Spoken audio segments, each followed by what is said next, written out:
Open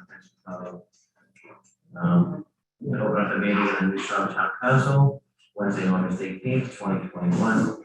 New Charlotte Town Council is meeting in person, all the supporting documents for this agenda are web-based, and we can be watched on YouTube. So, we're going to item number 1 on public comment. Does anybody that has any public comment this evening? No public comment. Okay. Number 2 on the agenda, from Dr. Warcup, Black Island Medical Center Director regarding COVID-19 and public health. Keisha, do we have the doctor on? We do. Tom, can you hear us?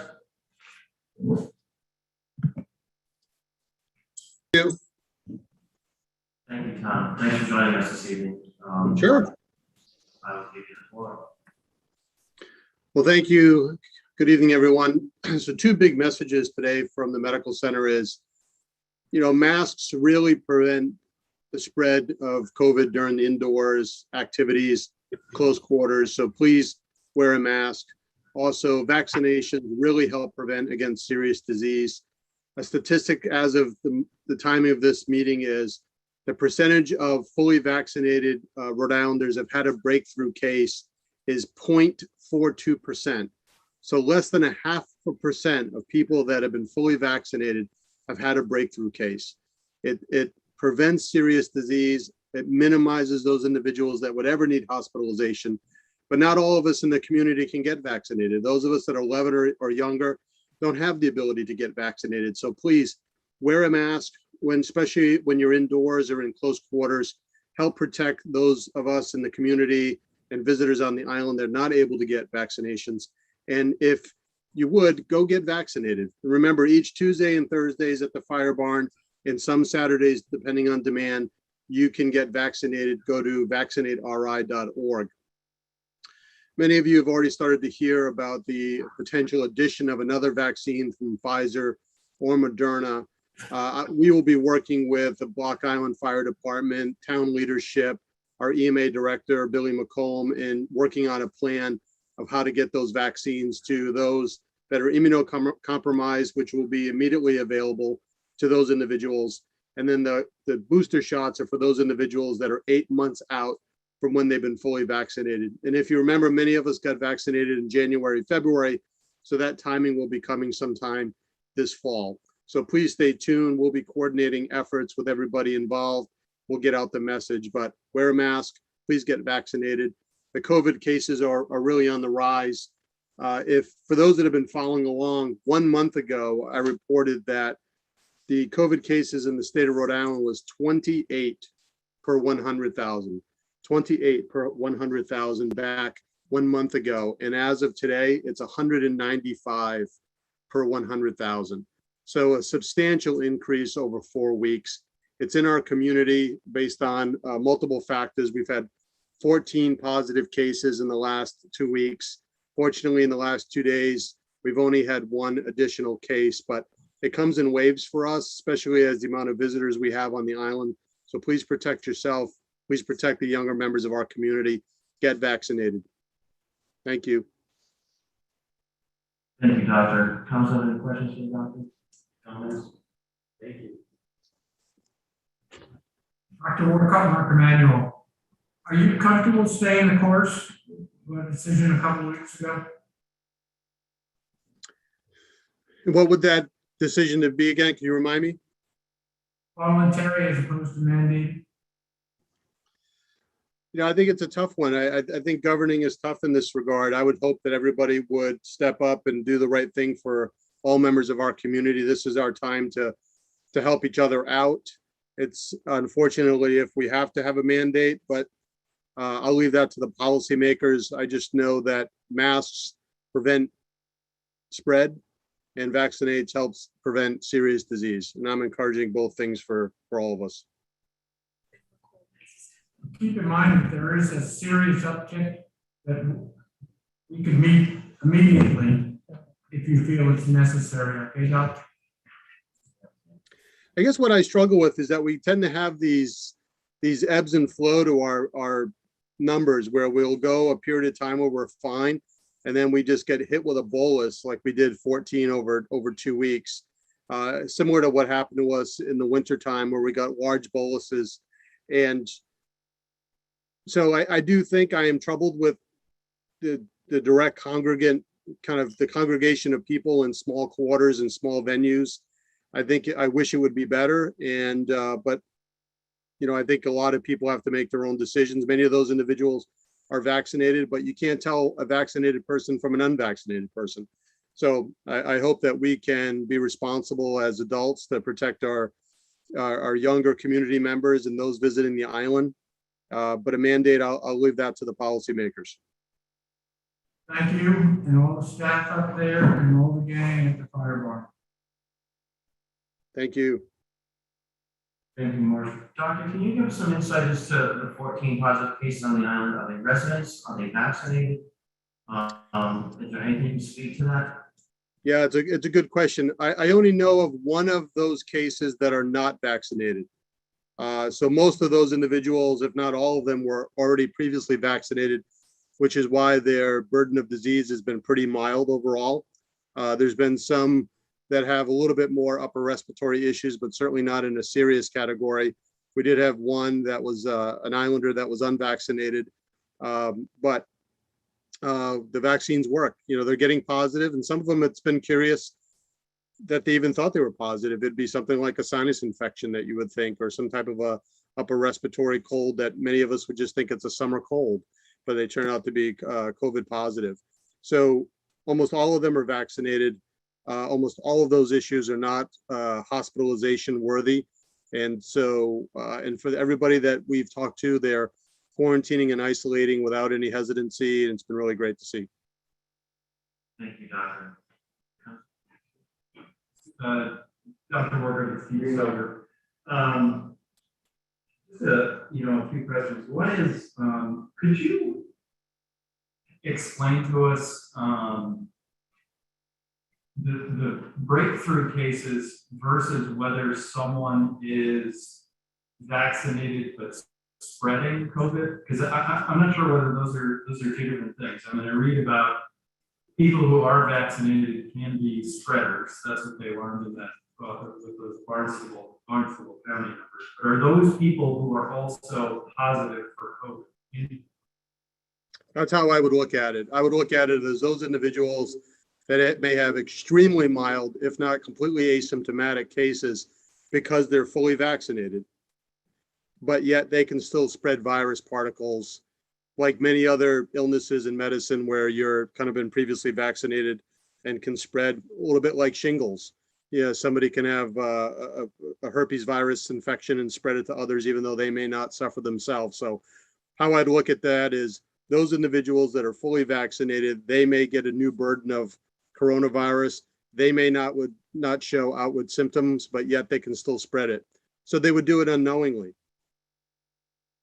Which is why some cities, I don't know whether any states have, but certainly a number of municipalities have gone back to mandated masks because there's transmission and you don't even know you're infected.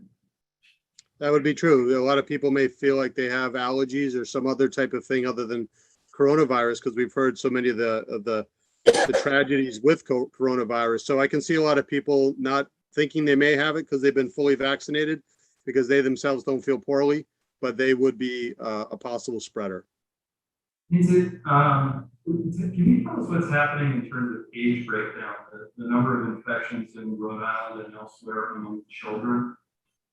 You're definitely seeing it rise, not only in Rhode Island, but you're seeing it rise all across the country, which makes sense because you have a lot of people that are vaccinated that are obviously greater than 12 years of age.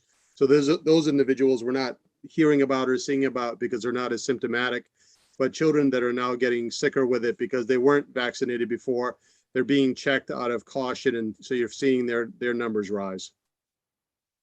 But basically, from my perspective, we're pausing on making people wear masks indoors to the detriment of kids under 11 and the immunocompromised. That's sort of my takeaway. That would certainly be a factual statement that people that are indoors and spreaders would spread it to those that are immunocompromised or, the younger community members. or visitors. Thank you. Thank you. Anybody on the council? I have one more thing. I thought we had decided to keep that COVID item on our agenda going forward. And it's not today. I just, I apologize. thank you. We had decided to do that.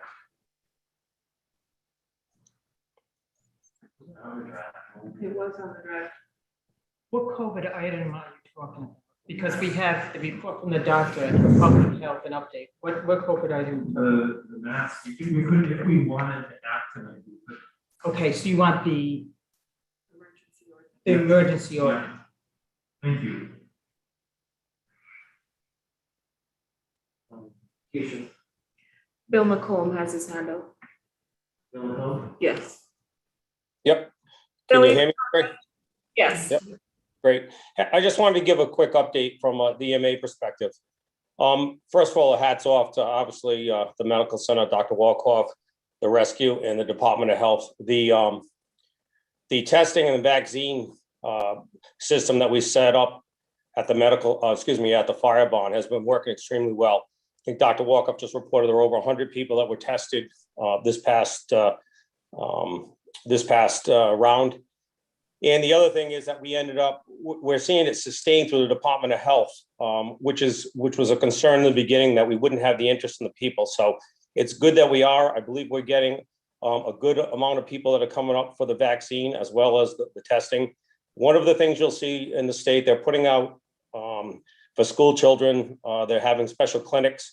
We've worked with the Department of Health. They've assured us we've worked it out so that any of our students at the school or anyone 12 and up will be vaccinated up at the fire barn. The school has been ahead of the curve. Liz Dwyer, the nurse up there, has sent out the notification to all the parents that's available. I spoke with her again today. There'll be another round of letters going out to the parents in case there's anyone in between the age that may be, they may have just turned 12 that will be eligible. So I think we're in good shape as far as making the availability and accessibility for the school kids. The one thing I'd say is that life gets in the way and we get complacent in general. And I know I've said this at a few meetings. The simple fact of washing the hands, wearing the mask, it just lowers the probability greatly. And I think that we need to continue that and be vigilant. This isn't over and it's going to continue on as a way of life. So appreciate all those efforts. Thank you, Bill. Anybody have any comments? Questions to the doctor? I have one. Billy, are you still on? Yes, I am. Chief, when I came off and back on the island this weekend, I estimated roughly 10%, if that many, were wearing masks inside on the ferry. Yet I saw most, if not all, employees just sitting and not intervening, asking them to comply, even though the advertisements went off a couple of times. It still wasn't really enforced. Is there any way we can get more enforcement? I'm not asking you to get aggressive, but at least a reminder from the employees on the boat. Yeah, well, I'm glad to hear that the employees will wear a mask because they should all be having the masks on. We're doing the announcements. We're looking at putting up additional signs. The problem you have is, Really, they weren't wearing masks and they weren't really enforcing. well, the employees should be, and I will look into that because there's no reason for the employee not to be. When they're indoors, outdoors, they're not required to. So I'll look into that. I appreciate you bringing that up. When you have a boat of that many people, it's also, we don't want the employees to end up in, it becomes confrontational and they get a lot of pushback. So we're doing additional signs and we're doing the announcements. So we're hoping with education, people will get better. I do notice that there are more people in general that are wearing masks that were in the past, whether it be on the ferry or whether it be in shops and so forth. And I think that as people see people with masks, they're more comfortable to follow the leader type thing, and they tend to put them on. Thank you, Bill. Anybody needs this question, even the mainland, there's a lot of stuff at the UPS store. I'm just wondering, does anybody have any idea, on the island, if there's any stores that are requiring masks? Yes. I know that Glassing is, or has been, John, you may know of others, I know a few stores are. Our store, we don't require it, but we ask them to put masks on. And we've had really good reception. But John, you know of others? Anybody that you know. John, They're not Canada, that's So right. the bookstore is asking people who are not vaccinated to wear masks. And any child that comes in, really under 12, we specifically say they need a mask. Yeah, Warren, you can thank, please thank on my personal, my behalf, your sister for that, because I know she's been on the leading edge of that, making people sanitize their hands before they touch anything in there. So, and that I do know, and I thank you and her for that. Anybody else? And- Go ahead. Sure, I'm going to just jump in really quickly. There has been a couple of conversation voicemails and also a very brief meeting today involving Dr. Wolkoff, Allison Walpole, Bill McComb, Sven was also in the attendance. I had a 12 o'clock that went until about 1:30. The meeting was it was a 15-minute meeting. And we've also included the chief in on this, is that we're going to start a campaign on the island as relates to encouraging people to wear masks. We have some signage and stuff we'll be doing like that. And Lodge was the other one with the chamber. So we'll probably see some of that happening within the next few days. The bulk of it is, to please wear a mask and mainly concentrate, similar to what Dr. Wolkoff had said regarding the children, the fact that anyone under 11 and under can't get vaccinated. And we are going to attack this from a three-pronged, being the town, the medical center, and also the chamber. So you'll start seeing some of that happening probably within the next couple of days. Oh, that's good to hear. Thank you so much. I've been in on those meetings. I didn't know about this meeting today. And my email's been done, maybe, Yeah. but yeah, good work on that. Thank you. I think just, one of the things Bill McComb said is that the ferry is gonna put that, LED bright, sign, basically as people get off the boat saying, whatever the message is, whatever they say. I mean, Bill and Martha, what is your sign? What does interstate sign say? Is Bill McComb still there? Yes. She has some. I'm, no, I'm sorry, was that question directed to me? yeah, I was just asking simply what your sign says. Well, we have the signs, the standard signs we had up originally. We've been running about face masks being worn. But are you talking about the signs that we're looking to work with, we spoke about today? Because we also had talked about a sign. We talked about maybe utilizing the, and I think Mary Ann might go into this more, but utilizing the light up sign we had before, from that end of it. I mean, I got to tell you, it is frustrating. And Mark, I'll agree with you. And obviously when you have a big group of people, it really highlights it. I don't care whether you're in, whether you're in the pizza place, Captain Nick's, or on the ferry. There's it's very frustrating. There are a number of people that, that feel that the masks aren't as important. And I guess the message, what we're trying to do is get this out in a positive way, in a uniform way that all the businesses, so it can be a collective effort between the town council, the chamber, and the businesses, in a uniform way, putting this message across. Because to be honest with you, if you're 35 years old and you want to get the shot, well, that's your choice. But don't make that choice for an 8-year-old child or a 10-year-old. So I think that's the angle I think we need to appeal the importance to it. Not to debate whether you think a mask is important or not, but that 10-year-old doesn't have an option to get the shot. So for no other reason, wear the mask. So that's kind of the approach we're making with it. Thank you, Bill. No, my only question was, and this is what I've been saying from the get-go, I feel like the signs get too complicated. They have too many words on them. People aren't going to read, an entire page of why they should be wearing masks. And that's why I asked what the sign says, and I didn't really get a very clear answer on it. Everybody knows Joe Houlihan. Just blow up Houlihan's wear your mask on it. It's something simple that will get people's attention.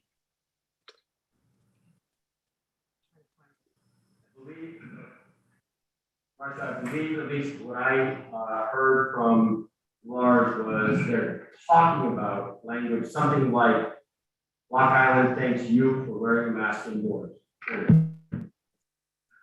Something like that, simple, I clear. know, it's still, it's like, And he's working on it theoretically now. okay, he's, Well, I do that constantly.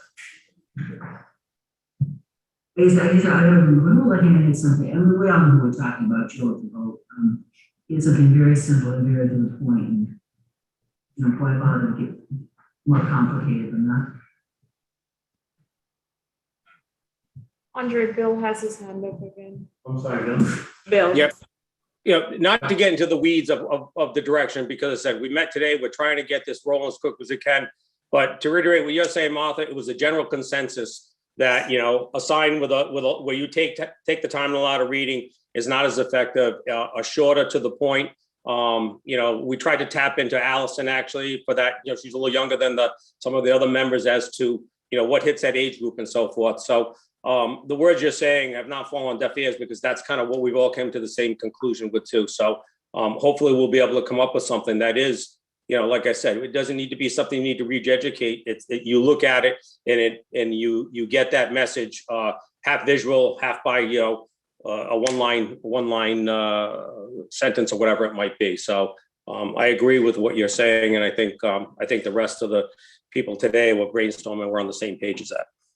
Thank you very much. Rick Phillip, do you have a question, comment? Sure, I guess that's the first one. So just a reality check in this room with this mask protocol. The only person who doesn't have a mask on who's a town official is our town manager. Thank you, Rick. Anybody else have any comments? Questions for the doctor? Council? Teacher, anybody online? No. Thank you. Thank you, doctor. Thank you, Bill. You're welcome. Have a good night. Thank you, everyone. So next item on the agenda is boards, committees, and commissions, and as I look out at the crowd, I'm wondering if the council will consider moving, the report of the letter number 13, Attorney General Brian LaPlante and Robert Goldberg, Attorney Stephen Valenti, and Sean Council respectively, up to the next item on the agenda. It seems so a few people will discuss this. So I'll make a motion to move number 13 up to number 3 on the agenda. Right. Second, does anybody have any discussion? Is the public fine with that? No questions, comments? You have to stay anyway. The only last time we did this, we had some questions from people who were planning on it being related. Motion made and seconded. All those in favor, Mark? Sven? I'm in favor. Mark? You're against? And Keith? Yeah. Keith, in favor. Motion carried. 1-1. Nothing. So I'm looking for it. I don't know. So. So next item on the agenda is report on a letter from Attorney General to Brian LaPlante and Robert Goldberg, attorneys for Stephen Valenti and New Sean Tourism Council respectively. I trust the council has had a chance to review the letter. Does the council have any questions on the letter? Comments?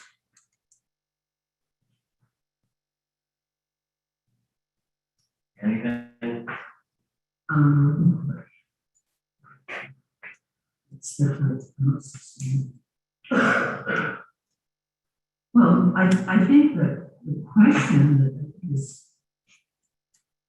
at least I thought would have been the question that jumped out in there, but apparently isn't, is. No, it is. It is.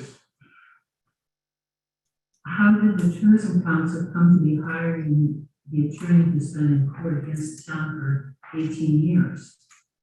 I I understand attorneys are hired to represent, you know, whatever position they're taking. Nevertheless, it seems the optics of it are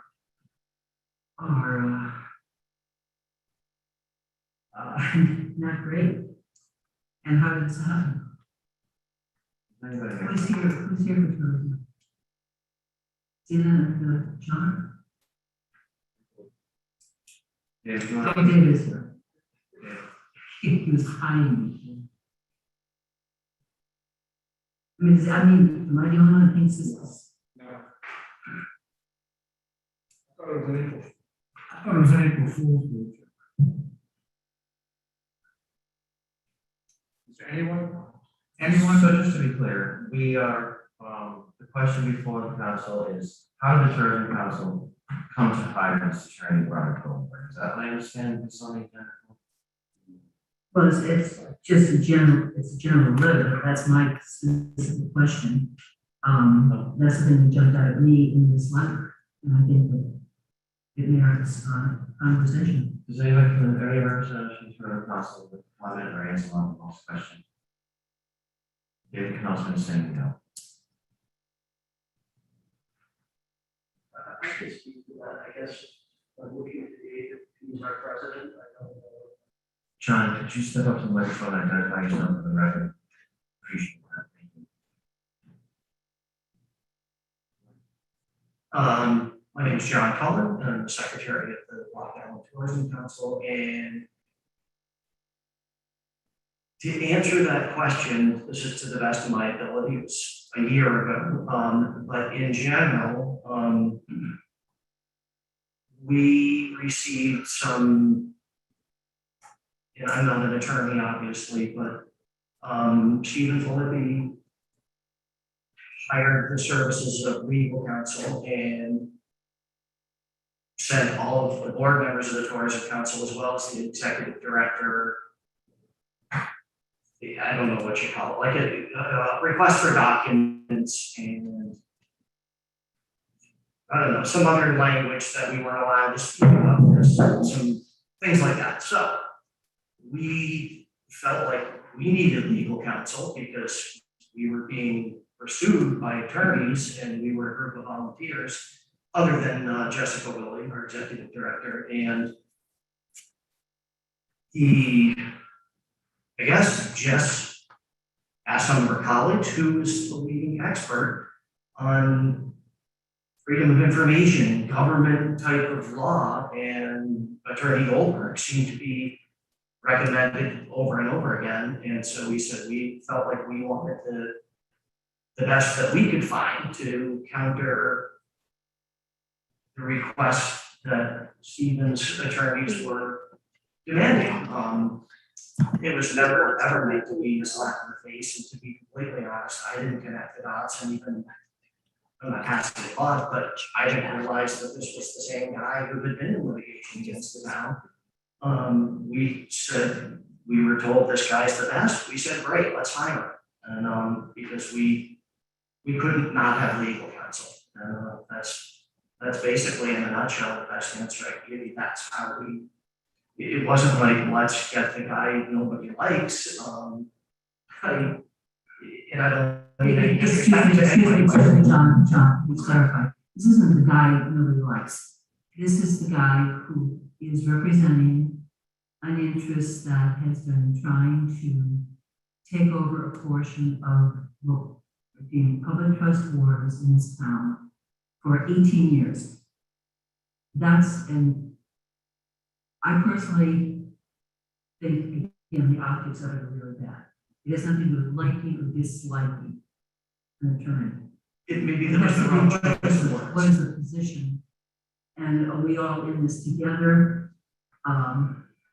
We've been fighting, and I say we, it's the town council, it's the land trust, it's the, help me here, the committee for Great Salt Pond, the conservation law, Lacon Conservancy, this really probably the biggest group of, what's the word? I was trying not to say consortium, coalition. And It just seems a really strange choice.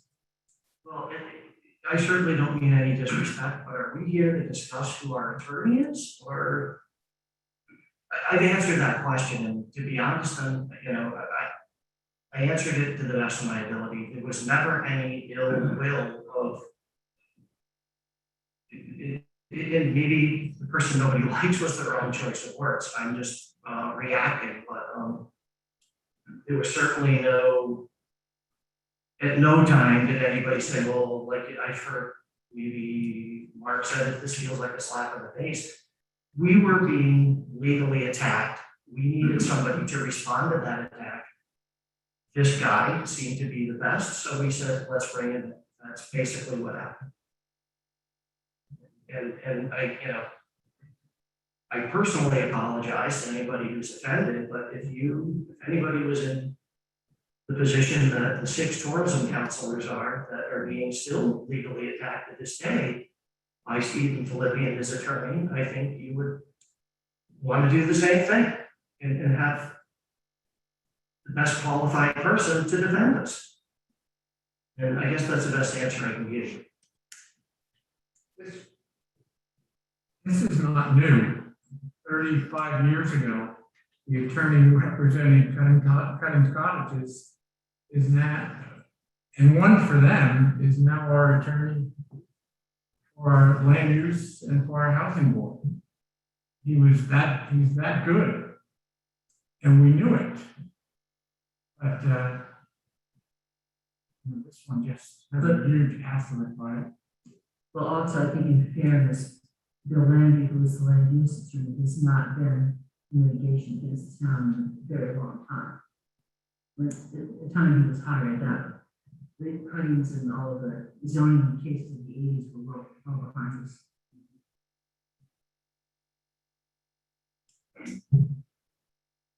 I don't know, Andre, and I assume this is all still in litigation, so I'm assuming that nobody can really talk about it.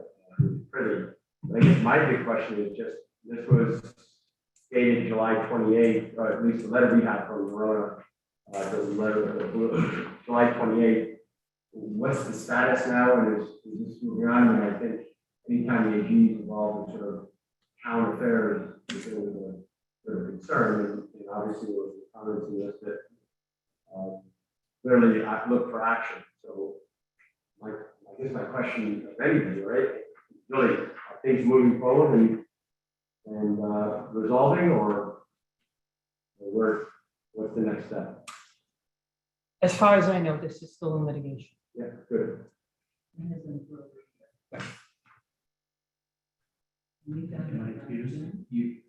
Thank you, Thomas. Hold on.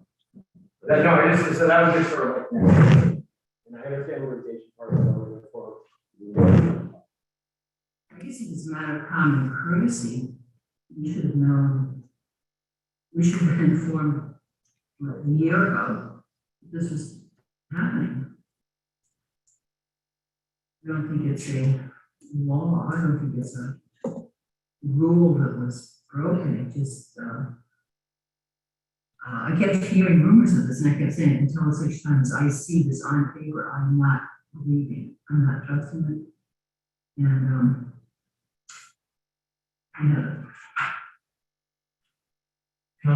Any more questions on that? No, just to thank John for coming forward and being very uncomfortable.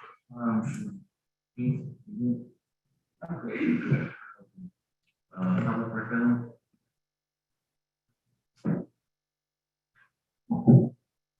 It would seem to me that this might be a question for the Rhode Island Bar Association, not a conflict of interest, which is typically where these things come to rest, that an attorney does not accept a request for employment if they have been representing someone on the other side of issues.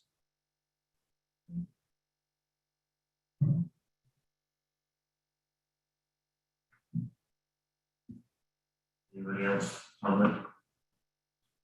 Can you step up to the microphone and then identify you for the record? Carson.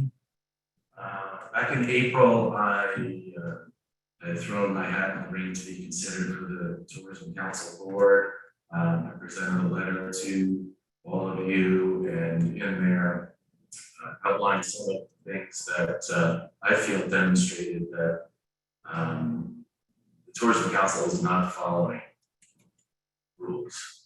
One being Julie Fuller is not a resident of Block Island. Or Yeah, at least we're was not, report. This isn't what we're discussing here this evening.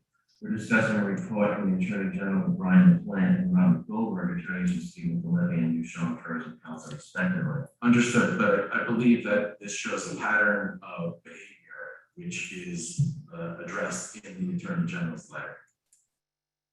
Is this all your comment this evening, or do you have anything else for us? Well, that's one example. Logan is. We're not going to get into personalities here this evening. Am I permitted to speak? If you're not personalities of the Tourism Council, I will not allow this. I am addressing people who are appointed to positions. I'm not talking about personalities. I am not talking about these people as individuals. That's I'm not on speaking our to agenda them. this evening. That's not on our agenda this evening. We are scheduled to have a meeting with the Tourism Council as a whole in September. We were supposed to have one in May. So I would imagine when we have that meeting, we will have a discussion about the Tourism Council and their views moving forward, but I'm not going to get into the personalities. This is not about personalities. We're starting to name names. That's personalities to me, and I'm not going to allow this in this room under this discussion topic this evening. But these people are representing, these are town appointed officials of the town. And so what do you want us to do, remove them? I'm not going Yes, to I do do. that. I'm not going to do that because you, and I've seen you, and you, the way you talk about these people, you sit out there and you're sharpening your blades, you just want to get rid of them. These people are involved in a lawsuit. I personally am going to wait until the end of that lawsuit before I make any decision. These people wanted to be reappointed so they could clear their names. Some of them didn't even want to be reappointed, but because of this ongoing litigation, they need to clear their names, and I'm going to give them the time to do that, and I'm not going to listen to you call them out in this meeting because this is not what's on the agenda. Well, as a business owner on this island in the tourism industry, I think I have a say. You have every say you can, but you're not going to do it in this room tonight under this agenda topic. And that's it. Does everyone concur with that? If you keep personalities out of it, Ed, I'd be glad to continue listening to you. This is an agenda item from a report on a letter from the Attorney General to Brian LaPlante and Robert Goldberg, attorney for Stephen Filippi and the New Shore Tourism Council respectively. We're not talking about the makeup of the Tourism Council this evening. Can you keep it focused on that? I wanted to share my personal experiences, and I think those experiences will show a pattern of behavior, which I think the Attorney General has basically agreed with. If people don't cooperate with the Attorney General's investigation, I think that's demonstrating that. You're saying that, that's what they're saying, we're under litigation, it's under litigation. I am gonna let these folks try to clear their name before I make any judgment on the Tourism Council or any of their activities in the past year or 14 years, as many as you, so mad people are on there, so they need to clear their name, and at the end of this lawsuit, we will know that. And next month is an opportunity. Speak on other. And I'll say the same thing, if you're gonna come in here and start calling out names of people that you personally don't like. So do you want specifics or just generalities? No, we've heard your specifics plenty of times. Okay, can I ask a question? Had we asked for a report on the status of this litigation from the Tourism Council? Did we request that? From me. Yeah. Well, that was sort of what I tried, that's sort of what I tried to ask before, what's the status, and Mary Ann appropriately said it's in litigation, so. And I think David will tell you the same thing. Well, so I thought the question, because that was what I was intending on. But if it's litigation, we can't really discuss it, so. It's not too far. That is a bit. Asking when you hired your lawyers going on too far, I don't think so.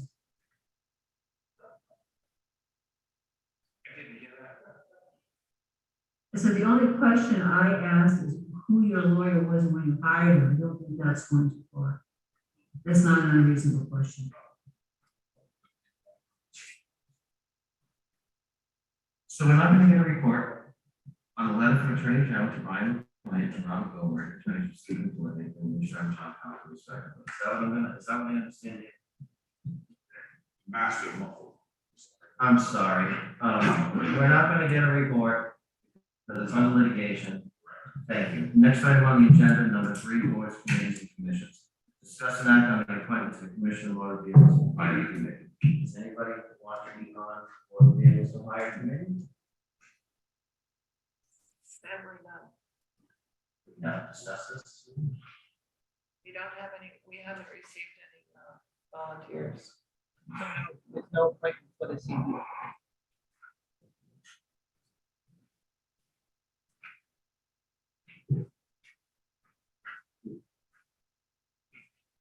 Next item on the agenda on the boards and committees and commissions, discuss and act on a communication from Jeff Brenner regarding the Washington County Regional Planning Council.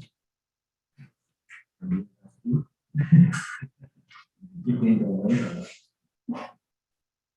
Washington County Regional Planning Council, that, you know, the first one you saw was addressed to me, having a seat on the board of the Washington County Regional Planning Council. This is a recent increase. I gave that up. And Sven was appointed, Keith was appointed. Thinking that really, they don't really need to do nothing, and now they really want to get going. So I guess just for the agenda item, discuss and act on the communication. I don't think there's any action to be done here, just he's gotta show up. Molly, you mentioned that, didn't you, that I was the person, and I feel like we voted on this months ago, I can't remember. Why don't we follow up and make sure that they have your email address and stuff like that? I can reach out to April Collins. You have a copy of this. It's on the floor or something. Where's the copy? All right, Keith. All right. I mean, then you would have organized, maybe it was on that. But it is. Oh, no, I didn't vote. I don't even know. So why don't you respond? Tell them you need to know when they're meeting, Yes. when and where. You can't come if they won't tell us, and we're pretty paranoid. Well,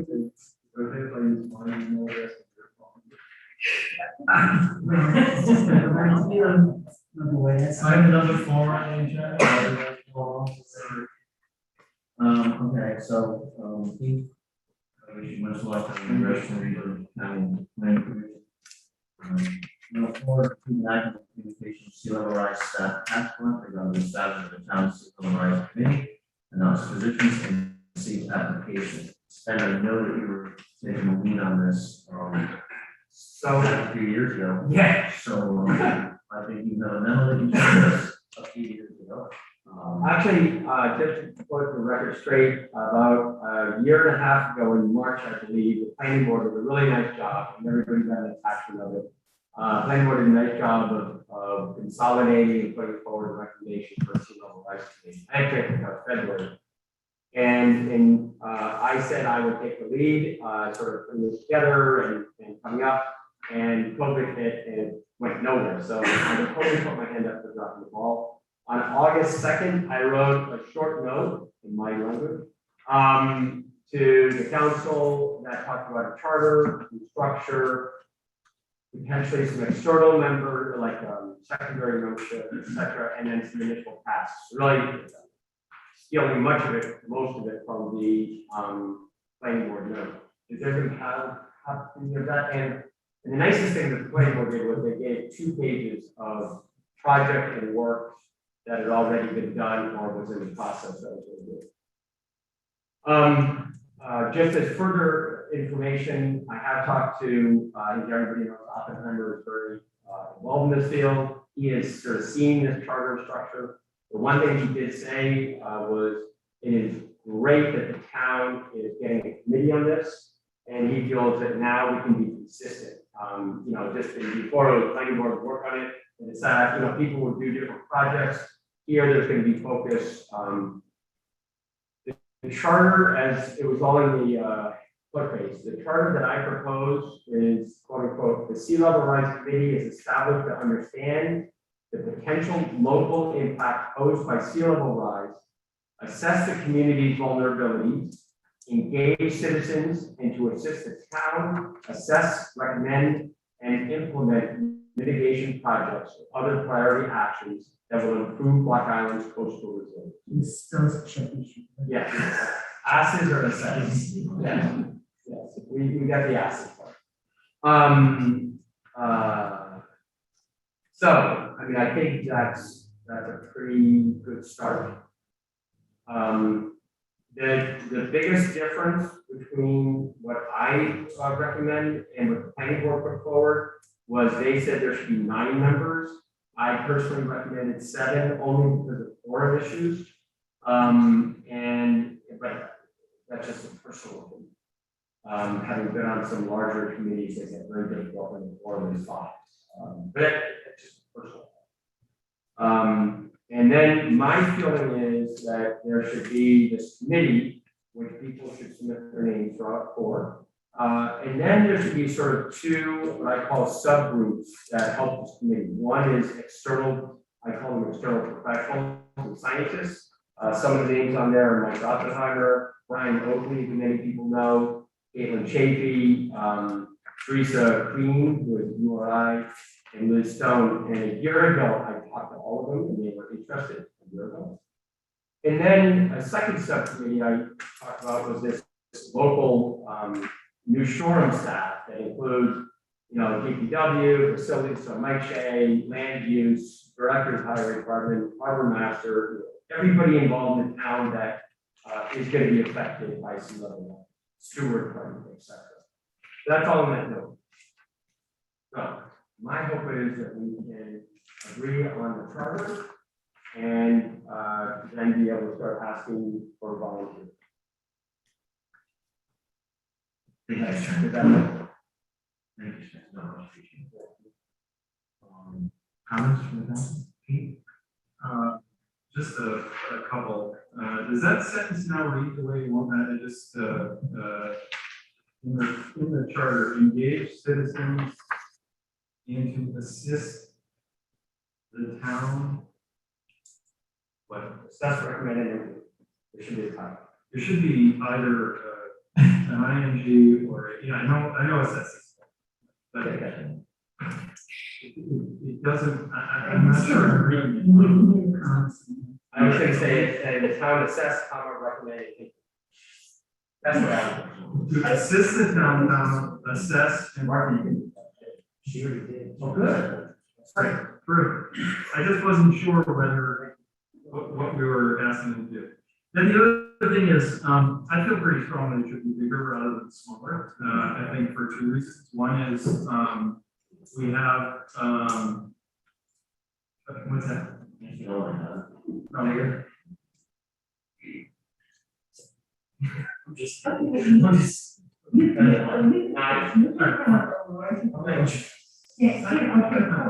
Does a quorum have to be a majority?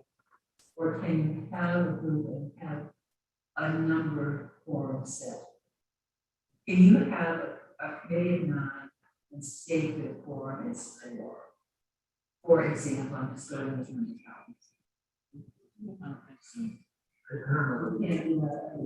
You can get around it by appointing, creating alternates. But they wouldn't be able to vote.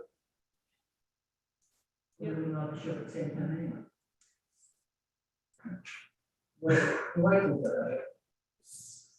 So can I suggest something as relates to how many people can serve? We're gonna put this out there. Let's see what you get. And then you can always make that decision based on the applicants you get. If you're looking for 7 and only get 5, or if you're looking for 7 and get 12, then you can take a look at that. So we're not gonna act on this tonight? Oh, I think you can act on it and move forward. Well, then I wanna act on it with 9 instead of I'm just talking about a reality that I think would make sense. Well, so am I. The reality is that we have a lot of people with some expertise in it. And the more important reality is that the general principles and the solutions need to be socialized across a large part of the population. So the If more you people think you that- have on it, the better. If you think you're going to get 9, then go 9. I'd rather go 9, and then if we have to reduce it to 7. We advertise that as 7 and 9, or we have to come back and adjust it? I would advertise that 9, and if you don't, you just make that minor adjustment.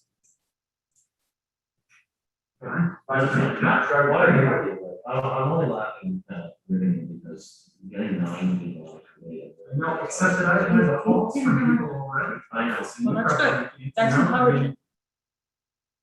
So, That's encouraging, if you get the calls. You gotta have people who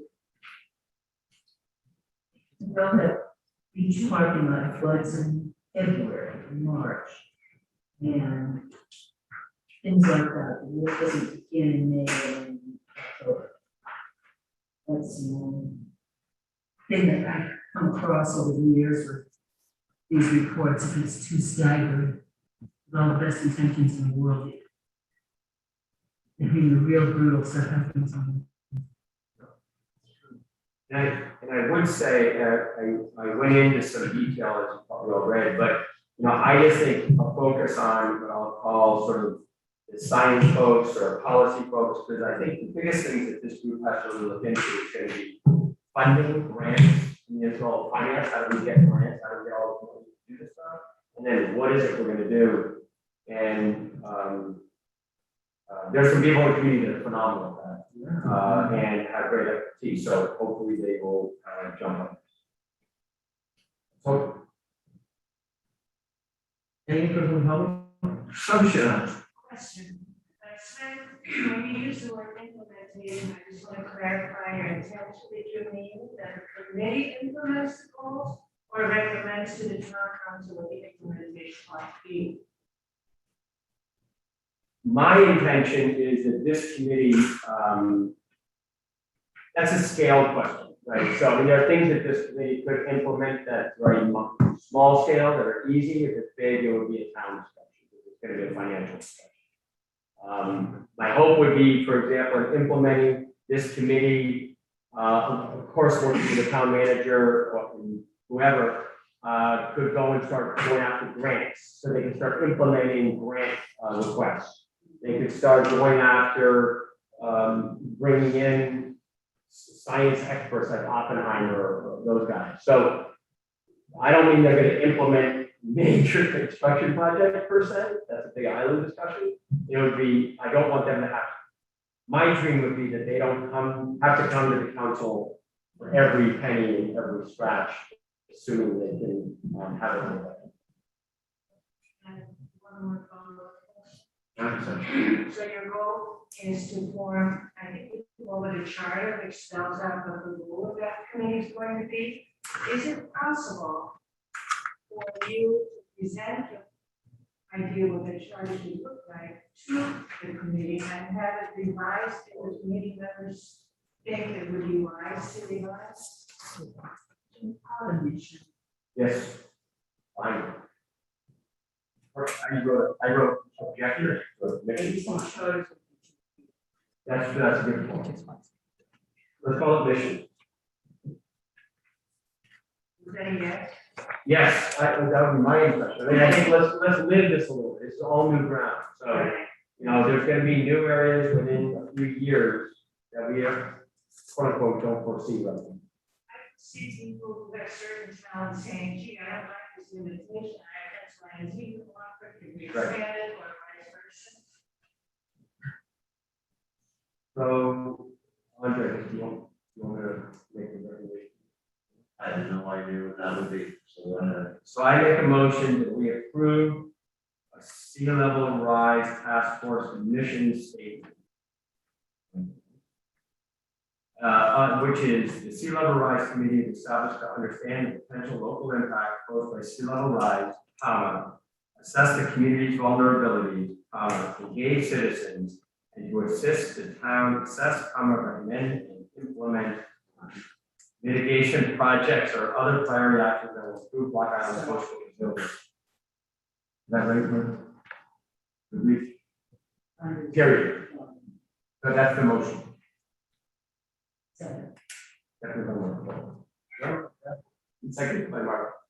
Motion is made second. Is there any comments from the public or council? So you're only talking about that one section? I was going section by section, or if you do the whole thing at once, please build on my. Oh my God, you're gonna make how many motions? Well, the question is nine. Nine's gotta come next. Okay, definition, that's done. That was voted on the second. No, sorry, move.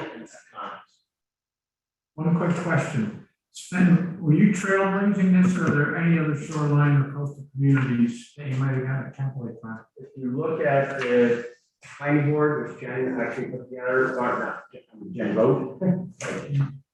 They talked about a number of other type of committees, et cetera. So I think Allison Ray and that group had done it. So I sort of built off of their work, built off of the whole. This was back in 2018.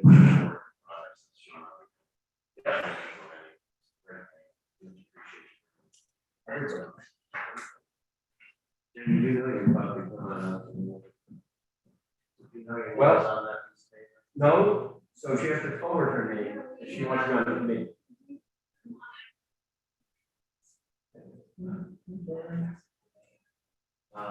Questions, any other questions on the motion? Motion made second, all in favor, Mark? Aye. Yes. Then, I'm in favor, Martha. Aye. Motion carries up. Next motion is that the sea level rise task force be constructed of 9 members. Sure. Second.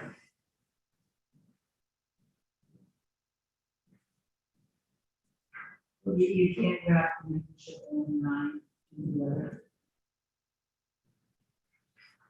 So this is how that instead of work. This is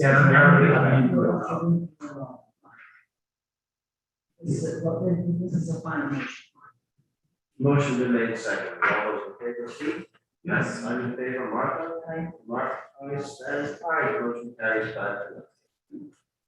So I think that's it, Jen, just so you know, basically, in the planning board, there was a recommendation of a lot of staff that would be on that committee. That wasn't the planning board, that was.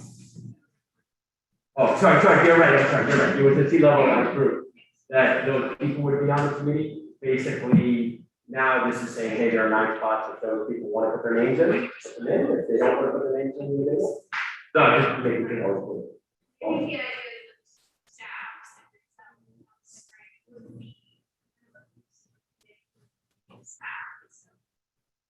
Much like Oppenheimer probably won't be a member, he'll be support. All right, we'll see.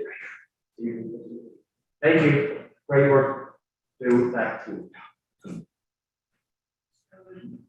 last question is how does one apply? Do we? You can make the subject line sea level rise task force and write it tomorrow.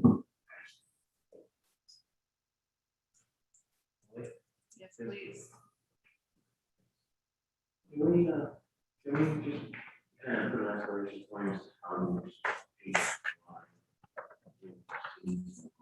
So we know that.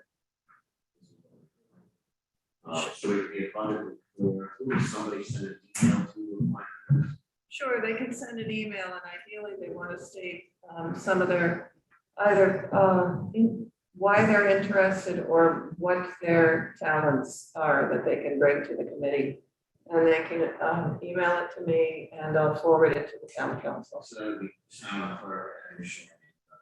Town clerk at new-shoreham.com. Thank you. Thank you, Steve. It's good. I think a lot of that. Are you going to put it in the paper like you do? Sorry? Are you going to put a notice in the paper? I think we should put a notice in the paper. We absolutely can. Steve wanted to like write an article, he talked to Mary Ann and some of us. I just think the more we can build up the news on this, the better. I had to talk there about that. I just think it's great. What's the deadline for, It's an excellent question. It's been posted for more than a month, so you have the flexibility of setting that deadline whenever you'd like it. everybody's fine. September 30th. Well, when's that meeting in September that we would have? After the 16th meeting, so is that meeting or is it September? Yeah. So therefore, application date, it'll be on our early October meeting agenda. So they have to be submitted by the end of September. Perfect. Thank you. Thank you. Number 5, discuss and act on a resolution regarding the Block Island Airport, including but not limited to Rhode Island Airport Corporation plans to develop airport property, portions of Lot 17, Lot 1. At our last meeting, you sent a letter back to Ryan, we got a response from that. And our last meeting, we also directed the town manager to write a resolution to illustrate our points. Further discussion, so that we send them off to our representative, Wisniewski, to make sure that they're, we would just let them know what our position was. And I'll read it. Sorry. And resolution reads, New Sean Town Council resolution to support restoring essential services at the Long Island State Airport dated August 18th, 2021. R-08 2021. A resolution of the town of New Shore and its elected representatives to urge Rhode Island Airport Corporation to restore essential airport services funding related to professional on-site fixed base operating services at the Block Island State Airport and service levels provided at all 5 outlying state airports to resume providing essential airport operations at the Block Island State Airport. Whereas the state of Rhode Island has by constitutional mandate created Rhode Island Airport Corporation to manage and maintain TF Airport and the 5 outlying Rhode Island state airports. And whereas Block Island State Airport is one of those outlying airports and under state airport management, and a full-time airport attendant every day of the week since its opening in 1950. And whereas on July 1st, 2018, Ryan engaged the services of professional on-site fixed-base operator, FDO, to fulfill their mandate to provide essential airport services at the state's 5 outlying airports under contract for a period of 5 years. And whereas the summer of 2018, Riot cut funding for essential airports happening from the Block Island State Airport's budget and allowed them then serving FBO to opt out of providing services at the Block Island State Airport, leaving one of the state's busiest and its only lifeline airport completely unattended for a significant number of hours and operations. And whereas this council and we believe the community could support a cooperatively developed plan for paid parking for year-round or long-term parking with discounted fees for residents, and in our opinion, paid parking should come with a guaranteed space and should include a commitment from RIAC to enforce the new system with consideration of short-term policies for established businesses at the airport and frequent stops by the general public to pick up passengers, prescription medicine, and small freight items.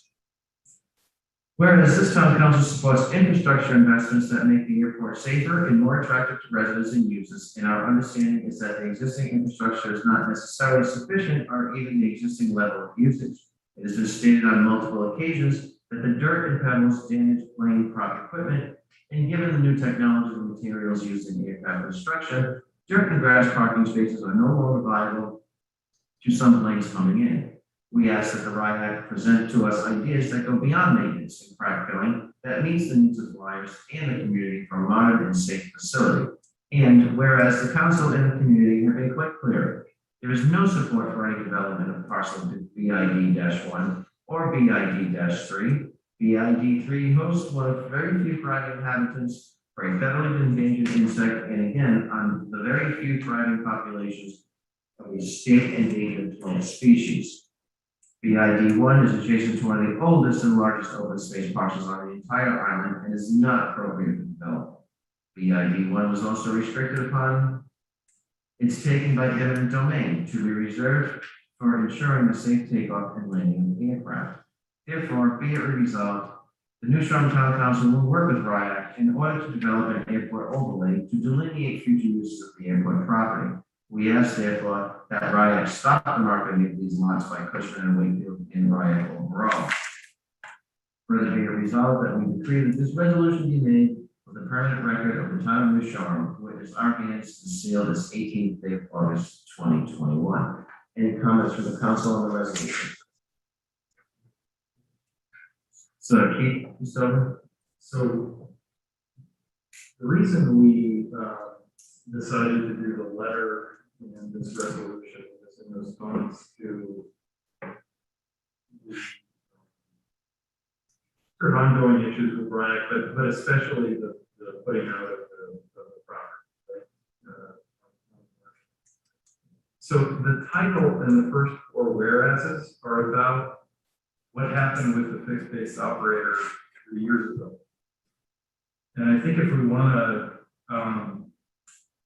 sort of, I mean, I have no objection to wanting to spend money on a fixed base operator, but this resolution reflects what was happening when Henry and others were fighting over the FBO being terminated and advocating for a fixed base operator to be retained.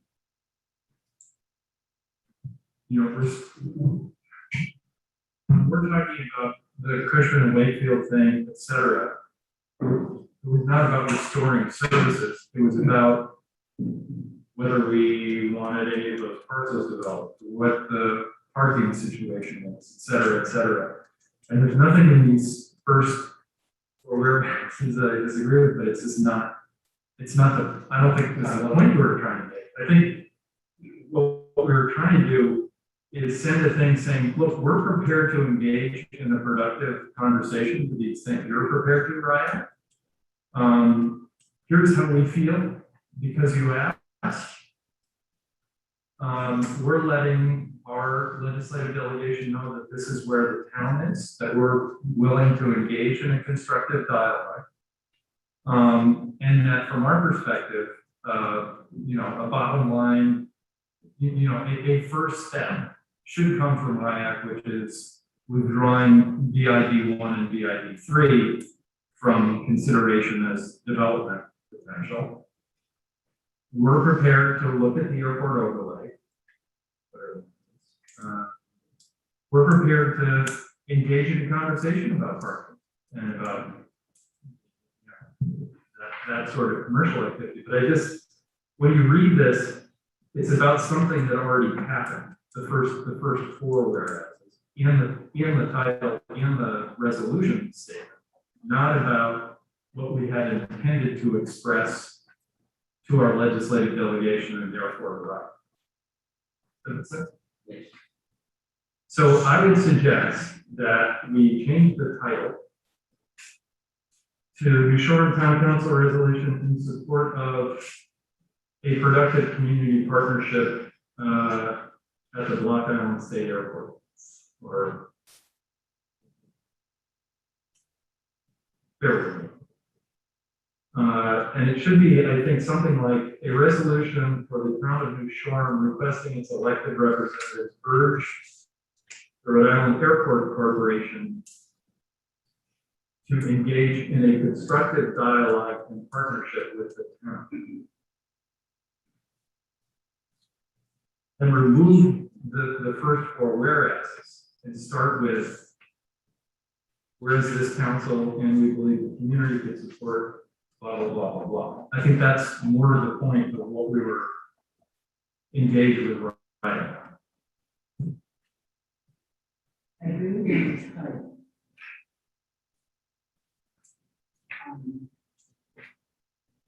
there are some things in here in this first segment.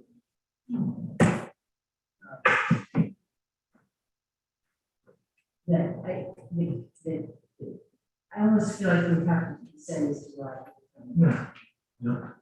even though it's seems redundant. I do think that I do think that the main point of this is the land right now, getting that. And then being able to go back and focus on other things. But I really straight goes entirely, maybe like taking some words out or something. But I think it's really important to just not let them forget, because they will. Yeah, I think you're right. I think, so if we take out, if we restructure the title and the resolution line, we leave the first two whereases in, which is of the history, take out the third and fourth whereases. Yes, starting July 1st, and whereas in the summer of 2018. I agree with Mark on the first two. Yeah, I do too.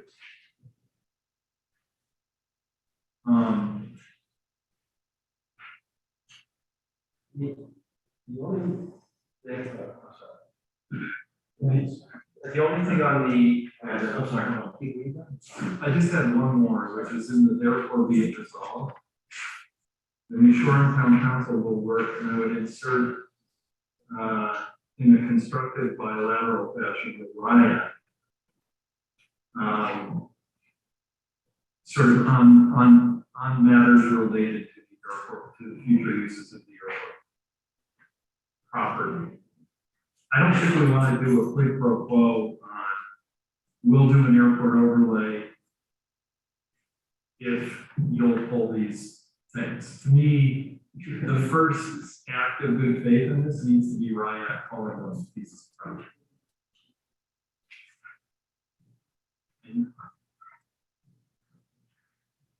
I'm fine with the Also, further build, Keith, is it, I'm gonna go backwards a little bit, Keith, is it therefore or heretofore? Nursing therefore.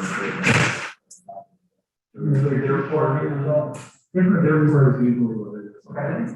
It's always different. Molly? Yes. Therefore or heretofore? Therefore. On point 1, 2, 3, 4, on whereas number 5, this council and we believe the community to support quality development plan about paid parking. In the letter, we talked about the fact, I think we talked about not doing sort of hourly parking. And long-term parking is one thing. But this, the way I read it, seemed to, doesn't say that. We could easily get folded in there.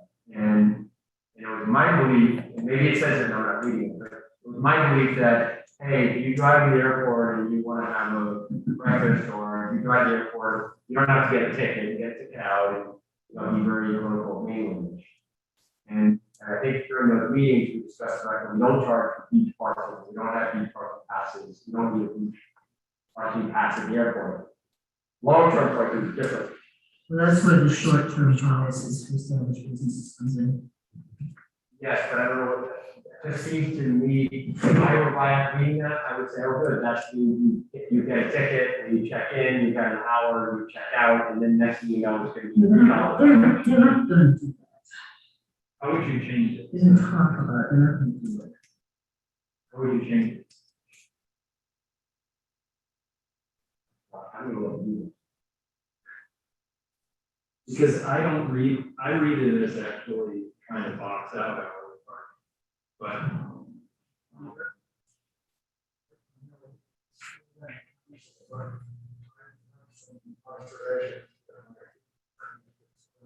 I was going to ask you your opinion when they were done speaking. Well, we do it now, maybe it's in the future. They seem to need your help. I say we need your input, necessary. So there's a saying that a camel is a horse made by a committee. And at this point, this thing is so broad range that it just is going to invite churning of these issues that is going to prolong any result. So the two issues, I would separate it into two resolutions, perhaps. And the two parcels that I think are completely out of bounds is the lot, Plat 7 Lot 1, which is the west side of the airport.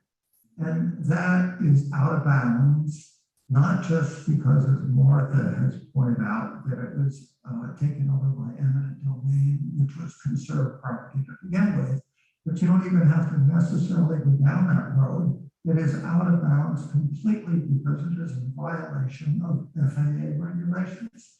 They're proposing non-aviation use for airport property for property that is accepted FAA funding, and they are not allowed to do that without a waiver for 20 years, and they are way inside of that time period. So that is a complete exclusion without even getting into the emotional issues of conserved property. The second part is, in fact, the south side of the airport. I think that's Lot 3. Which was under agreement with the Nature Conservancy for the burying beetle and the blazing star to not be mowed, let alone developed and stripped and have buildings on it. So those two parcels in and of themselves are standalone, stand down, remove them from any advertisements for development. And they have no defense for that. Now, the second part would be, so that I would separate the resolutions in my mind if I were quarterbacking this. The second part are the two internal parcels, which are in violation of RIAC's own master development plan, which is a very involved plan, and they are reneging on their own plan. So they should update their own plan to be in compliance. That is less of an issue in some sense, because that's within the fence. And whether they have increased parking or they put up buildings and hangars there, I think is less of a concern to this body than the other two parcels. And that could be perhaps, blended in with the parking and what have you. But number 1 and number 3, lots number 1 and 3 are out of bounds and should be immediately withdrawn from real estate proposals. And these aren't requests for proposals. These are put out for commissioned sales or leases, regardless of what they say. So, my concern is that they may enter into an agreement with someone to do these, and now you're into another level of issues to undo that legal agreement that they entered into. And that time is of the essence on that. I mean, whether or not they actually can get someone to do that is another issue, but the point of the matter is clear. So I guess what I'm getting at is I would separate two separate resolutions. The way the current resolution is proposed is too broad scope. And we would take lot 1 and 3 and separate those from the rest of the issues. Anybody have comments? Okay, those are very specifically mentioned. They're very specifically asked to be excluded, not only from the Cushman and Wakefield, but RIAC overall from doing any marketing on those parcels. That's very particular here. The agreement, I think you were here, the agreement with the Nature Conservancy we found out was a rather a loose agreement. It's not something that's recorded in land evidence. It's not something that's a standing we have hoped it would have. It nevertheless exists, and it's noted in record. And we took a couple of paragraphs out and Keith suggested to kind of take this up. I don't want to take out as I said earlier, I don't want to take out the reminder to them of what they're supposed to be doing because they forget, and we all know, anybody who's been doing this knows that. And we really would just like to get this thing done. And we can get it, and we all know the whole thing about the camel, the funeral. And, which is actually a very good creation of nature, if we really want to get down to it. I just think when the changes were done tonight, we can get this done tonight and get it out. I do believe time is important, and I think it's very important we did specifically list those two lots that you mentioned and why we want them out. Well, I guess, Martha, my only response to that is if those two very important issues are thrown in to the wash with all of these other issues, and they turn around and drag their feet, this thing can go on for a long time. I spent 6 years arguing with them about a lease agreement with the hangar at the Block Island Airport. And I can assure you that they are masters at delay and confusion.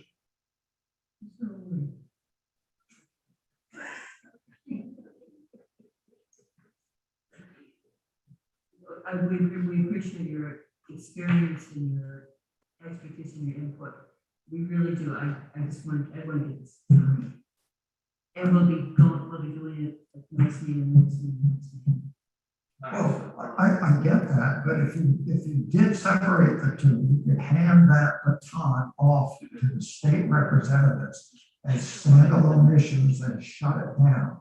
And my understanding is they're asking for a town council resolution opposing these issues. And if you gave them a clear cut issue of parcel 1, 3, they would be able to pick up the baton and go back at RIAC. And when it gets to the state level, RIAC tends to put their tail between their legs.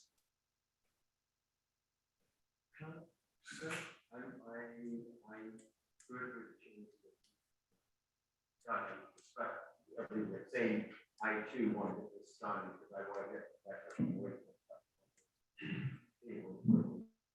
I know it's quick, and I asked Molly, I know because I know you told me for the meetings, and our next meeting until September. This is your last meeting in August, yeah. No, next meeting is September what? Wait, it's like obviously after 6th, hold on one second. around 10. Labor Day I is would late. like to get this off the docket tonight. I don't want to do 2 resolutions. I also want to do 2 resolutions because somewhere downstream, The 7th, one will Tuesday. get lost. 7. Right, it's Tuesday, Labor Day is the first Monday in the. Yeah. I'm just really far. I just don't want to see this on. Well, but it's also to do with you on. I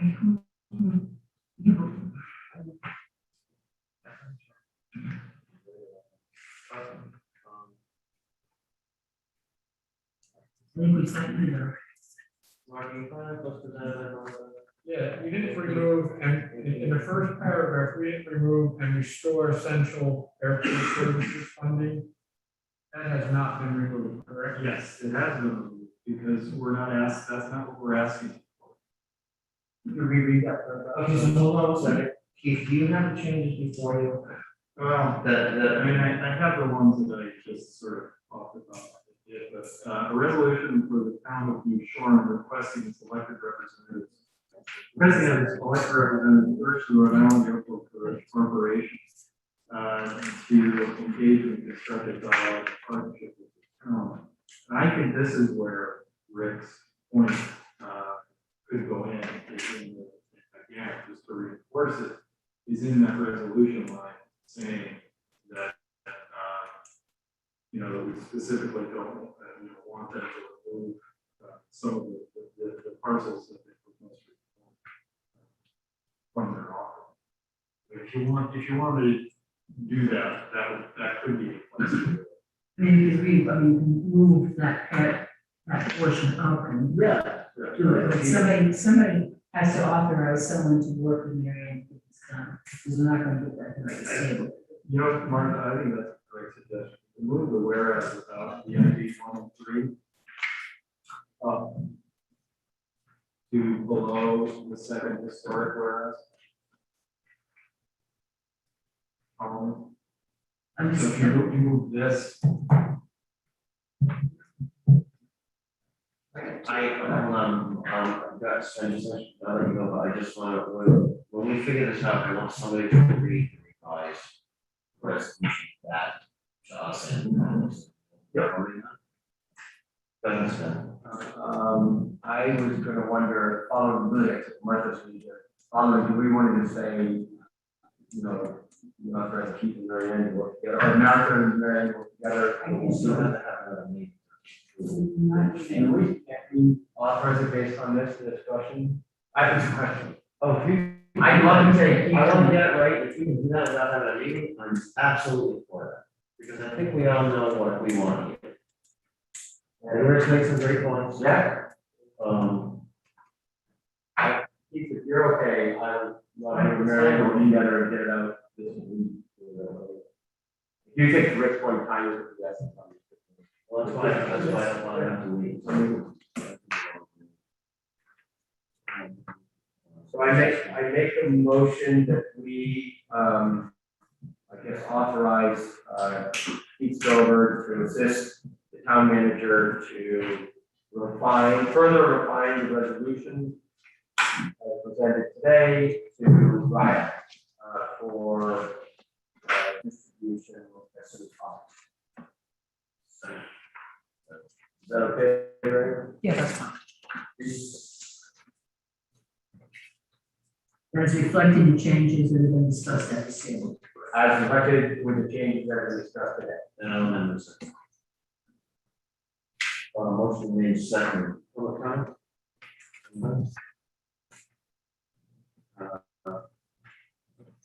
Mark, motion made second, all those in favor, I in favor, Mark? Aye. Ben, aye. Motion. Aye. Keith? Yes. Motion carries 5-0. Thank you, thank you. Thank you, Rick. Thank you.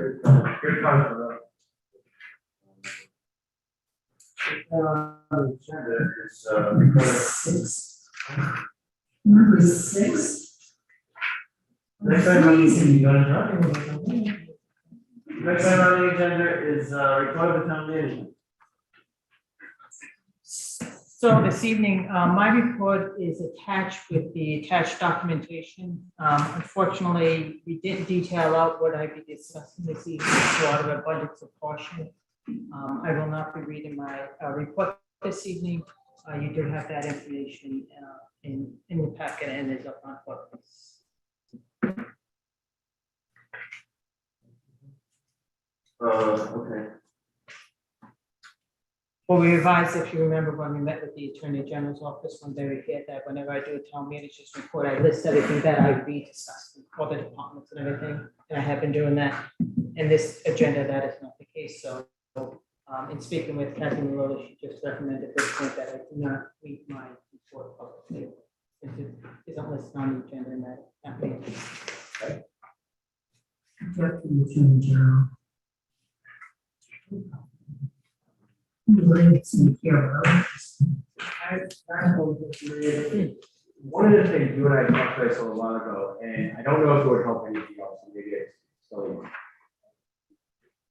If there was sort of a status checklist of projects that was really simple, like, hey, project name, you do colors on a car, you go sort of like, what's the status of that project, on time, delay, you know, key hurdles, or just some way to, I feel like, you know, in here you talked about Andy's book, that's a good example, but you don't have, you know, oh, it's on time, everything's scheduled, it's gonna be October, whatever. I'm just wondering if that would be a simple Excel type spreadsheet that it would just sort of be what are all the projects that are, we have, we used to. Yeah, well, the problem, I can't, I'm gonna have certain flashlights, it's not gonna be pretty. If you have too long a list, everybody is paralyzed. I think things have to be prioritized. And that's my biggest fear is you get too many things going at once, and I've seen it happen too many times in this town. Where things get half finished and they don't want to get back to that. I was just trying to come up with a way of, it doesn't have to be sentences, be simple, but, it's up to you, just. Let me work on it. Yeah, go ahead, go ahead. I just need to get some kind of barometer from the council as to what projects you want to see in this. The Martha's one, that's what. Yeah. Thank you. Can I bring up two things? I was watching television, they talked about American Rescue Plan funds that were available, and they highlighted for fiber optic. Are we pursuing those monies? We're pursuing multiple different venues and monies for the Because they talked of millions that were still available federally. And second, can we get an update on the zoning official at our next meeting? The status of that position? Yes, we have a contract, I can tell you, I have a contract out waiting for signature right now. Good. So contract that way for signature will be started. Once I get the contract back, I can probably advise you about that. So once I get it back, I will let you know. Councilwoman, questions? What is police chief? Thanks, Matt, for joining us this evening. Thanks, for the brief, thanks for the time. Going forward, so, I'm just gonna pick up basically from where we left off 4 weeks ago in the last report, and then, after Labor Day, we can do a close of the season report, which will encompass 14 weeks. So the last 4 weeks, police department investigated 18 motor vehicles. I'll start with, motor vehicle collisions. And we talk about, mopeds, because I think that ends up being on the top of their list, but 18 motor vehicle collisions, 13 involved mopeds. A lot of those, and that's really looking at last year at this time, that's 25% reduced amount of motor vehicle accidents than we had last year. The number was, at this time was 53 total, as opposed to right now we're at I'm sorry, 41 to date since June 1st. So out of those 13 involving mopeds, 12 were single moped crashes. So those were crashes involving an operator, some had passengers on it, either leaving the roadway, losing control, but just involving really one vehicle. The other crash involving moped was with another motor vehicle, actually a car. 8 of the 13 involved injuries, so either injuries to a passenger or the operator of the moped. And 11 out of the 13 were single occupant mopeds, so they didn't have any passengers at all. On the enforcement end, there was, we recorded 70 motor vehicle enforcement stops, and that's a difficult thing for us to track. I've mentioned it before as far as our data and how we track. That would be motor vehicle stops, but there's frequent times that many of the officers, the CSOs, are encountering members of the public on different types of enforcement, anything from public drinking to noise complaints, even as we're directing traffic, so we're driving by without eyeglasses on in a moped, and we're stopping and quickly reminding them to put your glasses on, things like that. So those type of encounters aren't being reported. And we really have to kind of look at how we can get better data as far as how much enforcement and how many times these enforcement stops, how many times we can actually record that. There were 26 summons issued in the last 4 weeks. 6 mopeds were towed as a result of the violation of the contract. So again, it's continuation of the cooperation with the moped rental company has been phenomenal there.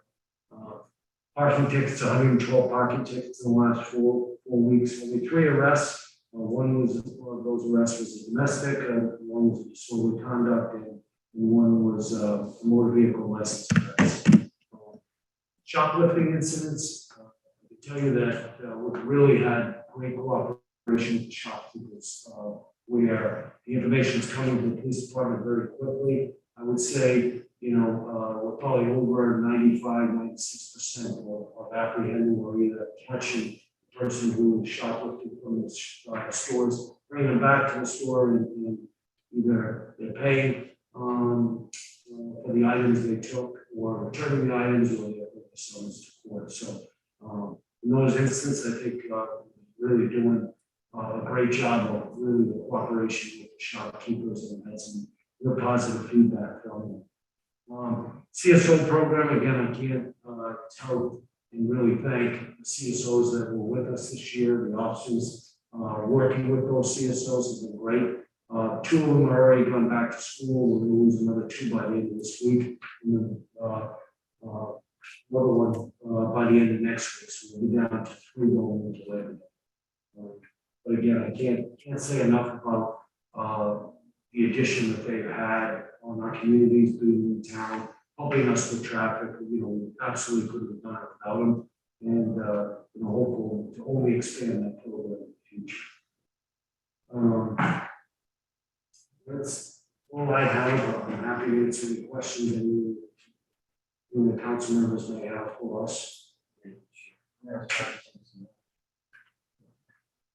Zero.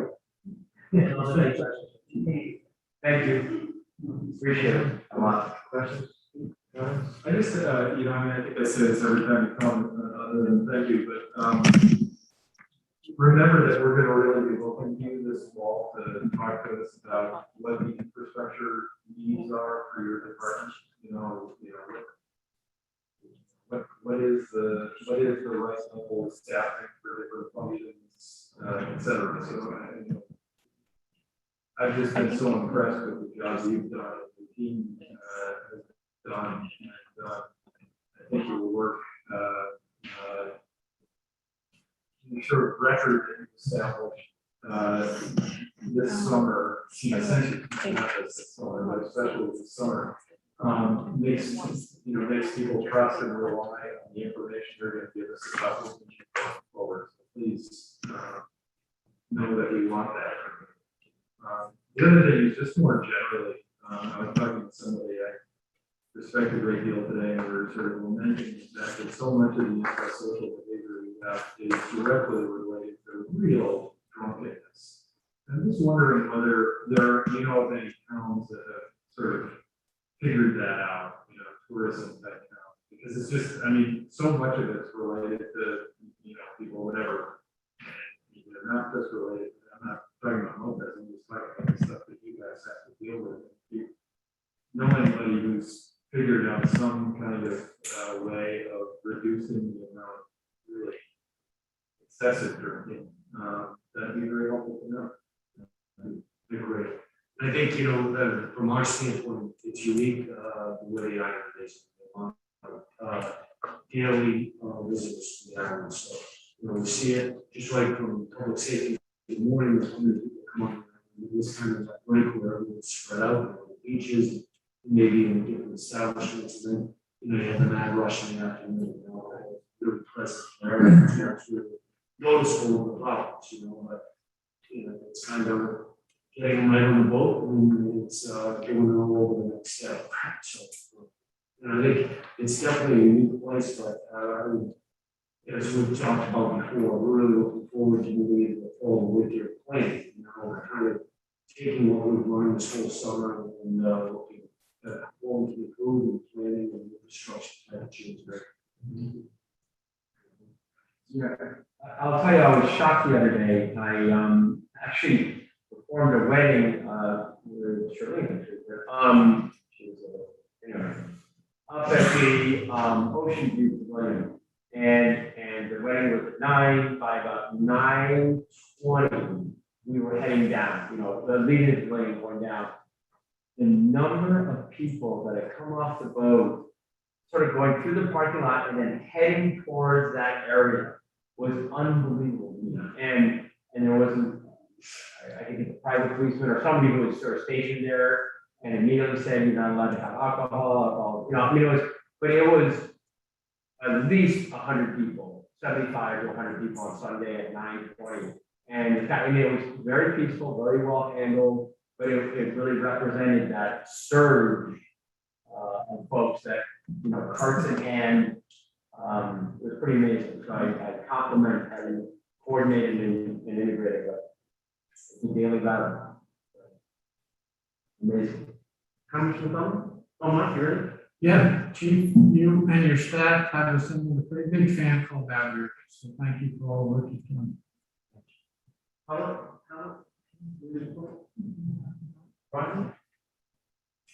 Yeah, I think, we're seeing a whole,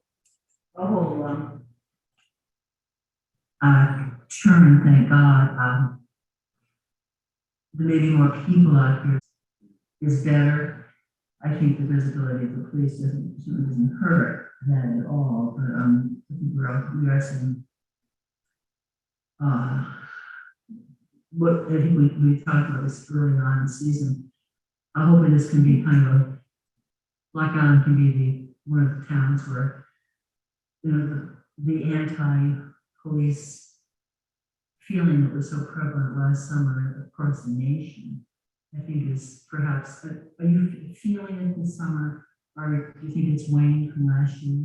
It's not a day that goes by that, and I have to say, it's not just myself that, having the public and coming up saying, thank you for your service, thank you, whether it's coming on the island or leaving the island, and it's noticeable to the other officers, it's noticeable to see the service.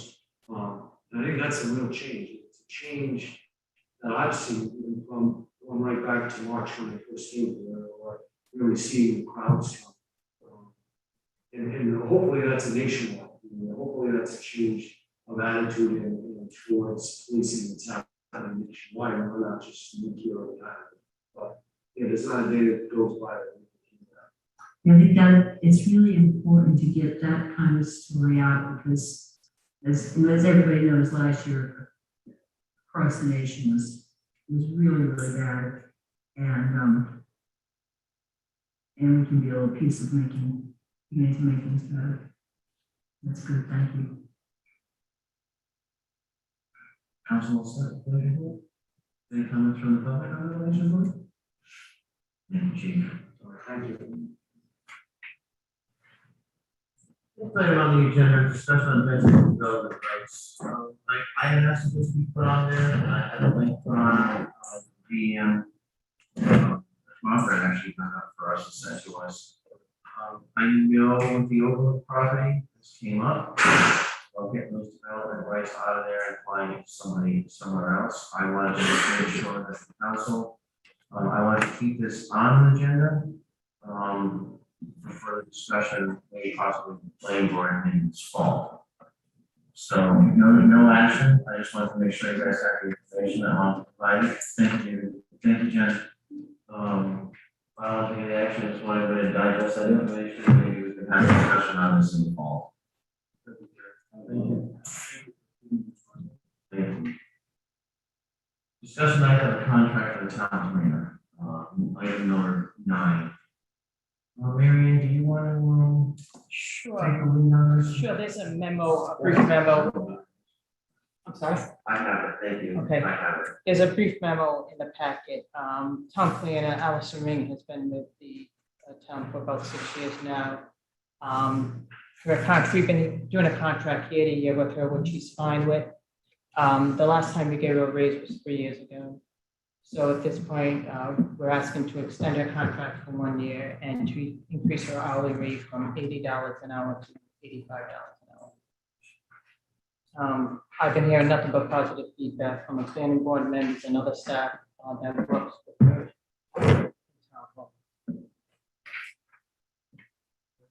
Do you feel like we have a sufficient number of hours, is there, do we have enough of her hours and, is that, because I just, the reason I ask is not every election, but like, I'm just thinking about with our IT situation, we're sort of relying on a person, and over time, it seemed like the demands on that person overwhelm the ability of one person to perform.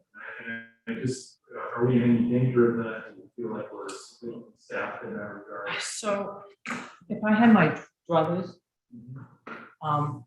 which I'm learning here, I can't have. I would love to have a full-time permanent employee as a town planner. Right. I don't see that happening. Yeah. So Allison is doing a phenomenal job right now, and it's filmed that. I think when we look at the budget this coming year, we may explore increasing her hours. She's amenable to that. She is somewhat amenable. So it's a delicate balance there. So I think we're in fairly good shape with the situation right now. But like have I asked her? Yeah. I have about 3 times now. I mean, I'm just thinking about what we did tonight with the CORs. I mean, you could absorb an entire staff person on that. Yeah, so, she doesn't live here. It's a commute for her. There's a number of things that factor in her lifestyle right now. So I think she's comfortable with the hours. She may be interested in increasing them slightly, and we'll have that discussion when the budget comes. Yeah. Only other question, as we get into planning for next year, the next few years, I think it would be good to get a list of those brothers. So we know what we're passing up, or not today. I'm just saying over time, having more planning or having more something. I don't think it's so much as passing up, is the fact that permanent full-time staff as department heads, I think it's gonna even go more the other way, yeah. Although we're working on, zoning officials one, building officials another one. I've been living it since the day I got here, so we'll see. Things may change in time. I make a motion, we approve the extension of Allison Ring of 80 Flat Planning and Mapping LLC to June 30th, as well as approve an hourly rate to be paid to Mrs. Ring of 80 Planning and Mapping LLC. Second by Keith. All those in favor, Martha? Aye. Sarah? Martha? And Keith? I am in favor, motion carried 5-0. Thank you. Number 10, discuss and act on the extension of the lease of Health Services. Given that in the packet, is it still addressed? Okay. Keep the recuse from Molly, would you just make sure you get to recuse before it is?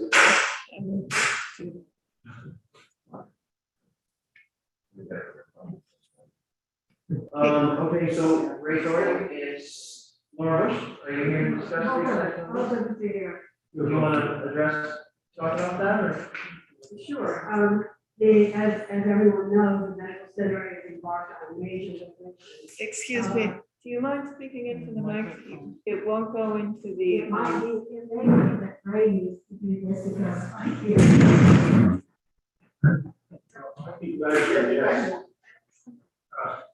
The reason we're here is to ask for an extension.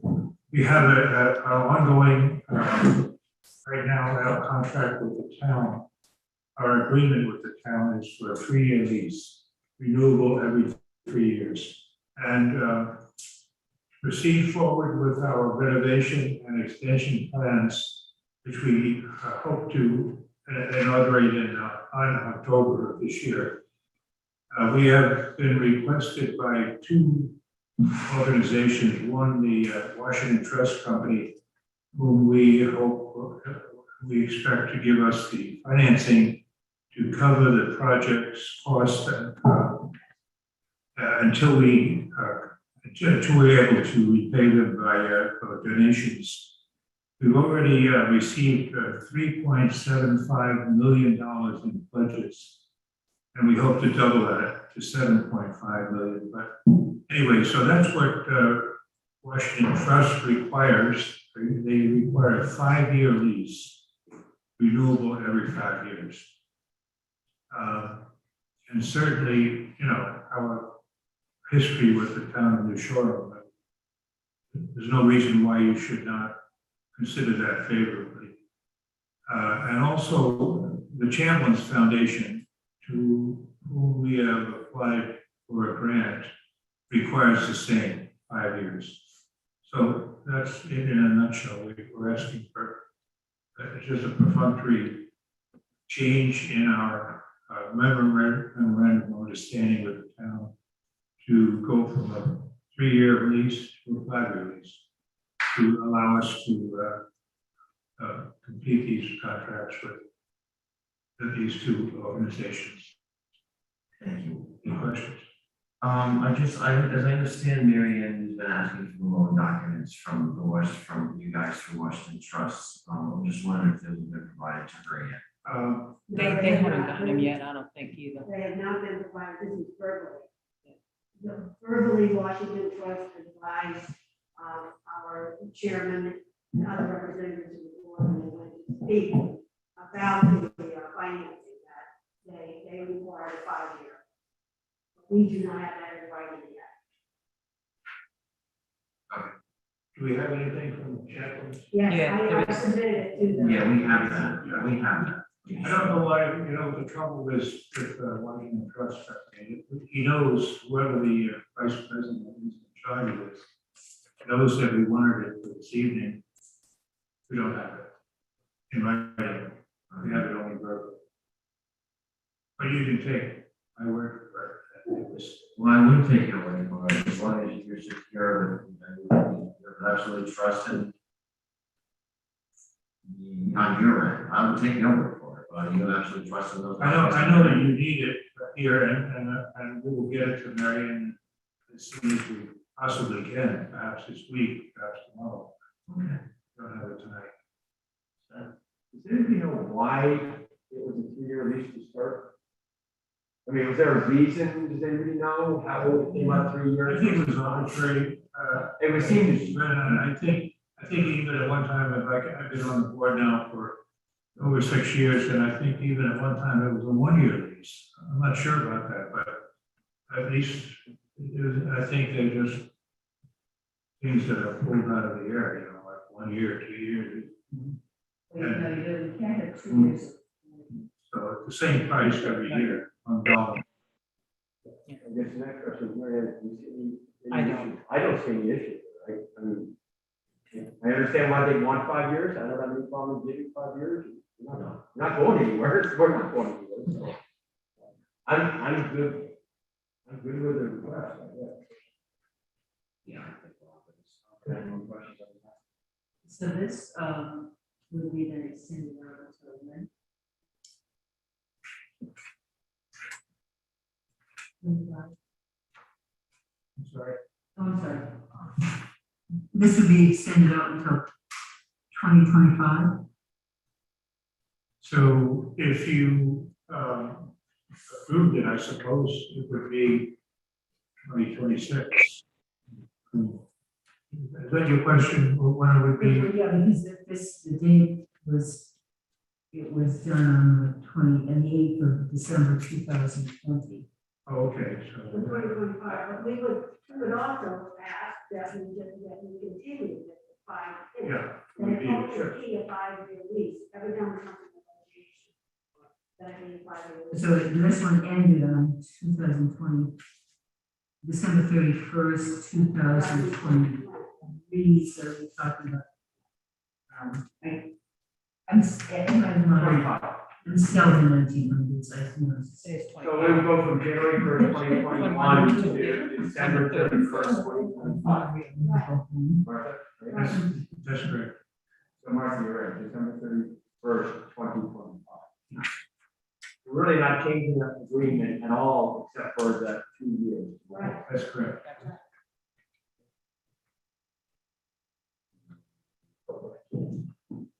What are you looking for? For whom?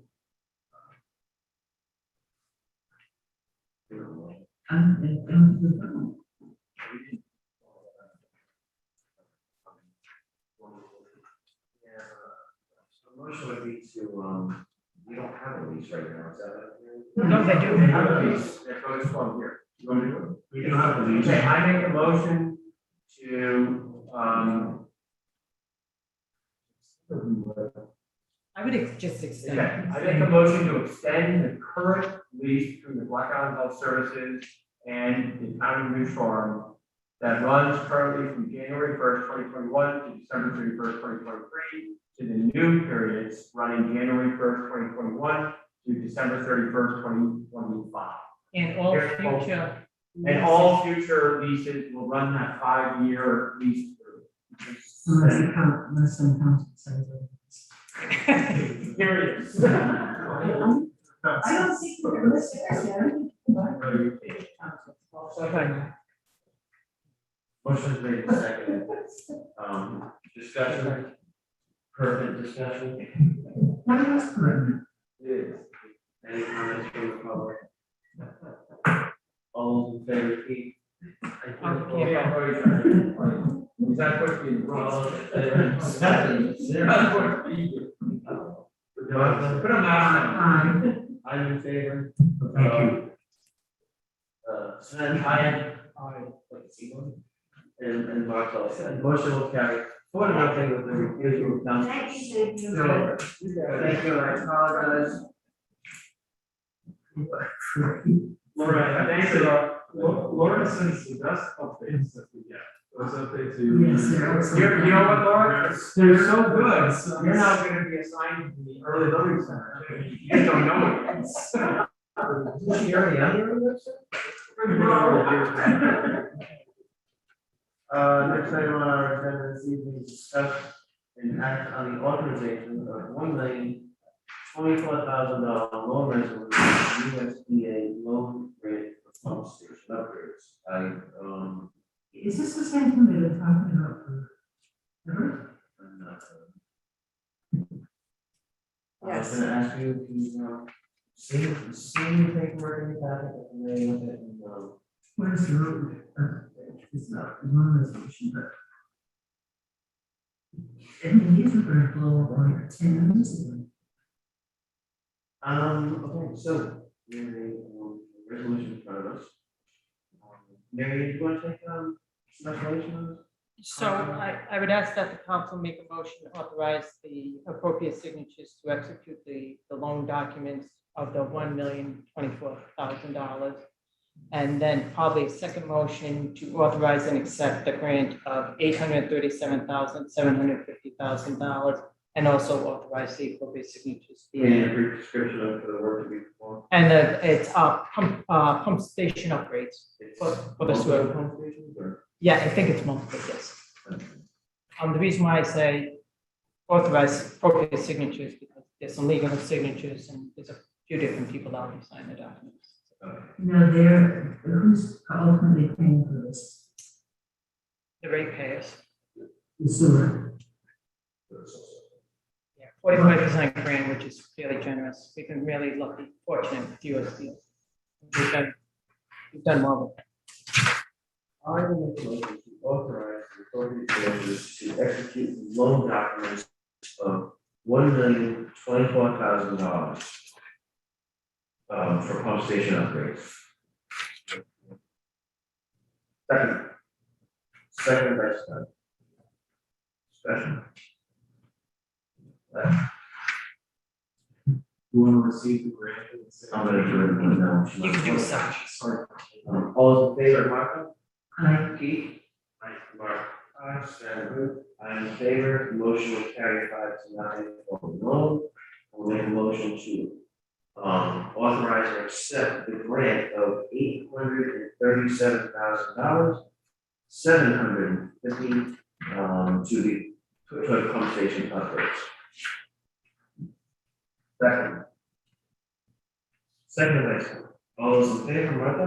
Aye. Keith? Yes.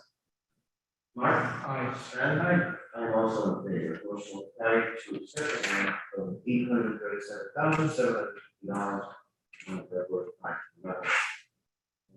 Next item on the agenda is 12, discuss an act on the memorandum of agreement between the International Brotherhood of Police Officers, Local 720, representing members of the New Charlotte Police Department, the town of New Charlotte, Rhode Island. Financial impact statement. Mary Ann, will you give a summary? Sure, as a reminder to the council, when COVID, when we went under the restrictions of COVID a little over a year ago, we did have a couple contracts, union contracts that were scheduled to be negotiated and they were extended. The police contract, IDPO, was one of those contracts. What was negotiated was a memorandum of understanding that they took a pay freeze of the past fiscal year that ended June 30th, 2021. And there was a rate reopen up for the current fiscal year we're in and also the next fiscal year. I did negotiate with the police union for a 2% increase effective July 1st, 2021. And there'll be an additional wage increase on the last day of the fiscal year of June 30, 2022. Included in your packet as required under Rhode Island general laws whenever we do a negotiation with a public contract is that we have an impact statement. There is an impact statement that is included that was prepared by the finance director for the town. In fiscal year 2022, the cost of this increase is $9,167. In 2023, $11,326,000. I recommend to the council that they approve this memorandum as presented, and there is a add-on, as you can see, with the handwritten and quote. Once we get the final document, I will change that. That will be typewritten. But I'm asking and requesting that the town council approve this MOA as presented. Motion to approve the memorandum of agreement between the International Brotherhood of Police Officers, Local 720, representing members of the New Charlotte Police Department, the town of New Charlotte, Rhode Island.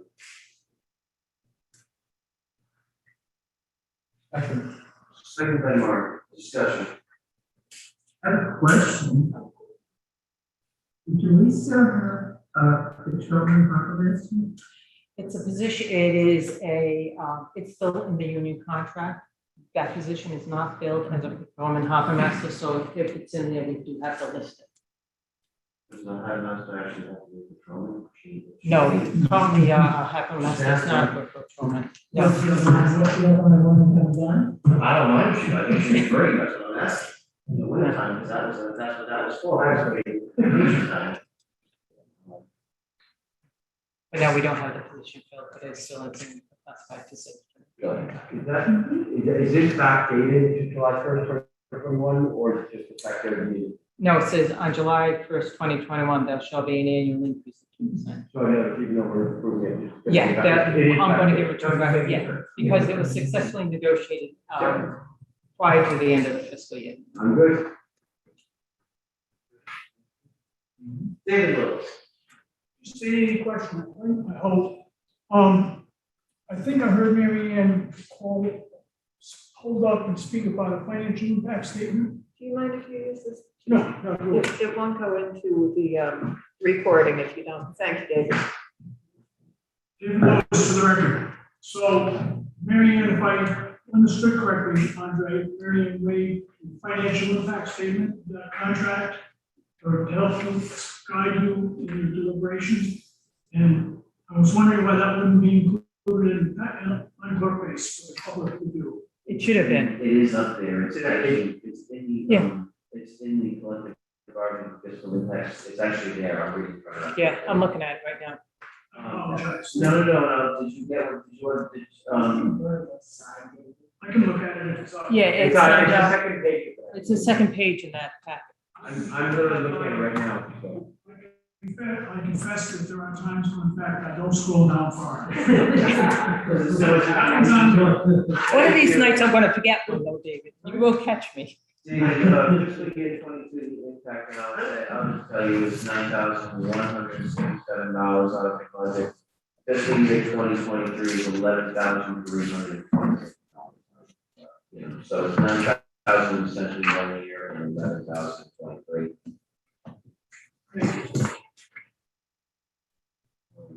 They spend almost that on myself, and I have to work those gentlemen do, so I'm all over with that.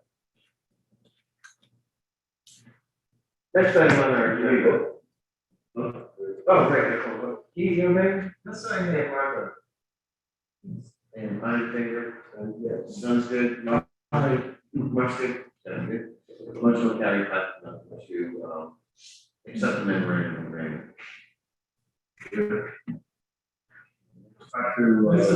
I'd like to do the, Barney Highland, over.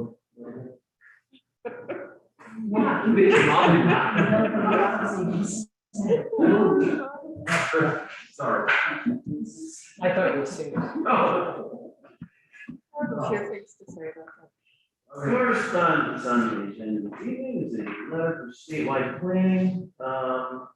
It's addressed to me. And it's actually great news. Corresponding purpose, I'll read it. Presents the results of my review of the town of New Strom's comprehensive plan amendment for revising the future land use map by 18 lot 2-3 from low density residential to medium density residential. In parentheses, the amendment.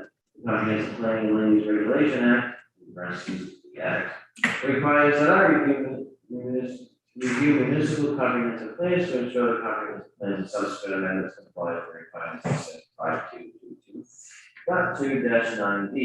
Therefore, pursuant to these requirements, I hereby find one, the intent and goals of the act as stated in 45-22.2-3B1 and C1 through 10 have been met.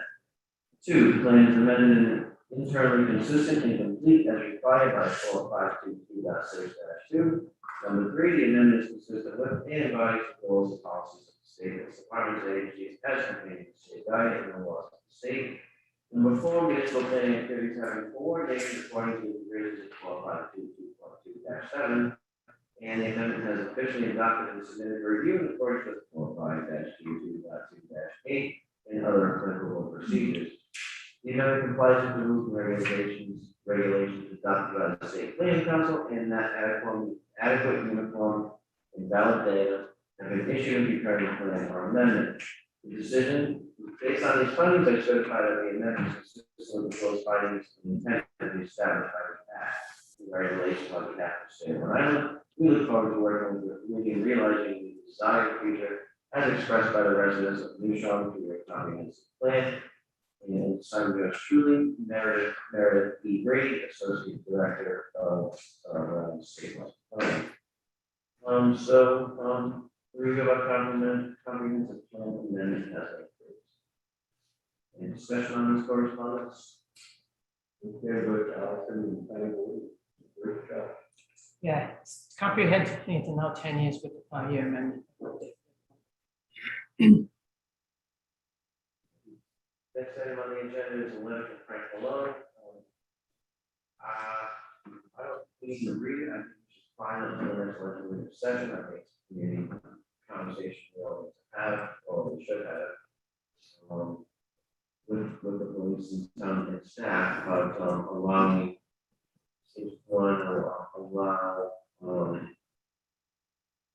I'm going to read it.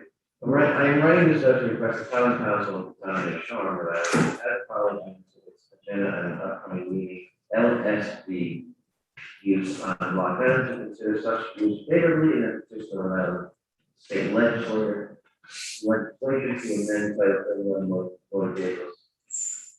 Chapter 31 say around general laws to allow duly licensed non-commercial low-speed vehicles, LSVs, to operate on the roads.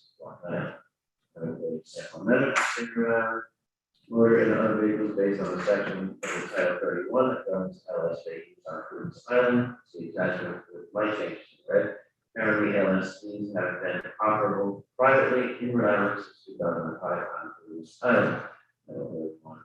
Commercially available 2018 as jiggies in the city of Newport. I only quote by North America that I would like to carry on the small electric vehicle with maximum speed of 25 miles an hour. The range of only 40 miles in the city of both persons and driver. Full charges from regular household 110 AC outlets can take about 6 to 8 hours and 0 to maximum charge capacity. It is fully quote street legal. The safety standards of the National Traffic Safety Administration standards for most vehicles is set up according to the cars. Vehicle runs on renewable clean energy and the driving capabilities that are compatible with speed restrictions on Rock Island and meets all national But I feel it is well suited to the avenues and reflects Block Island community values and behavioral standards for the present and future generations of the island. And it is perfect vehicle to Block Island, and I really consider my favorably. Thank you for considering my request for a loan, Southwest Point Road. EIRI, something tells me that we've gotten this loan, this is the end, they haven't met that.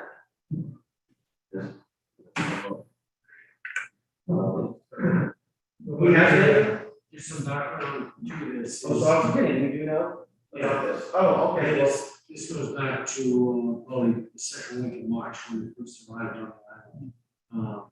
Low-speed vehicles, just to some background, as the letter indicates, the only place that they're permitted in Rhode Island is Providence. But the Department of Motor Vehicles doesn't register them as a vehicle, as in other states. So they're allowing them on Providence Island without registration plates, and they can't do anywhere else. Massachusetts, New York, Florida, they're very big in Florida, register low-speed vehicles. Mr. Malone, at first, we were contacted from the dealership that wanted to sell the vehicle.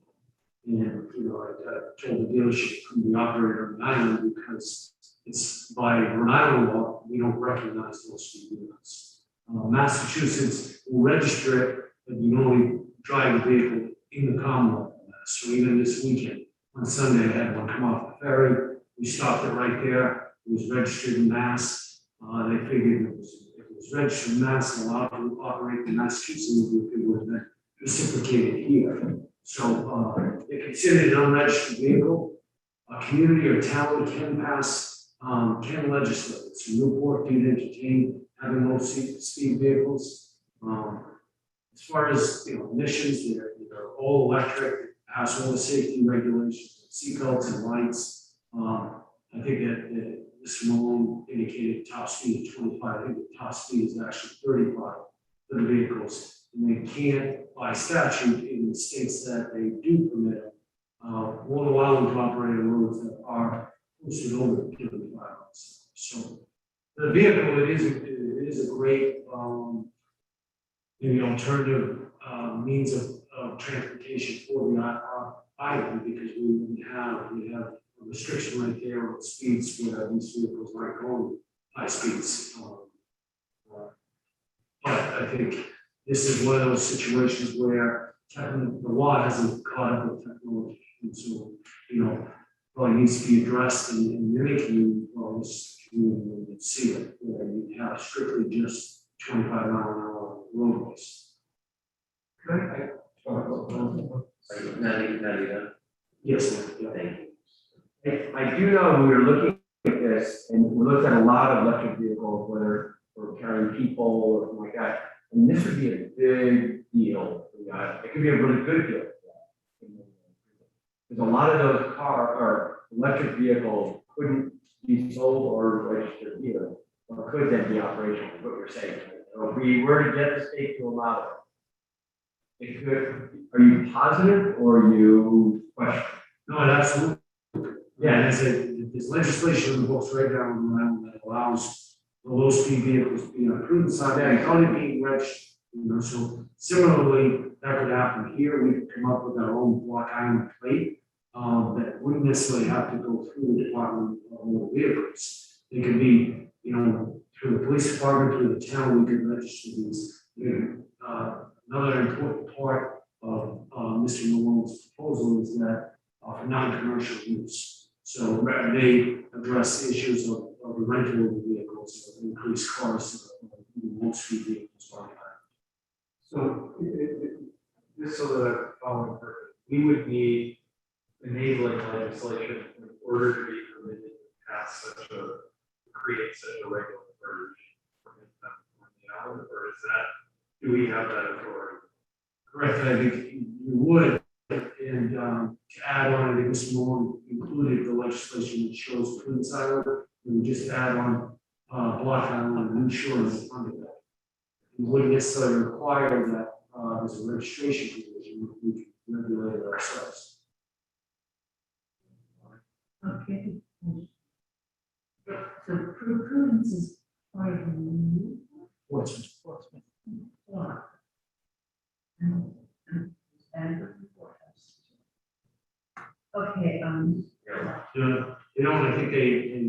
explored having them, but in the past, the only community that has them is schools.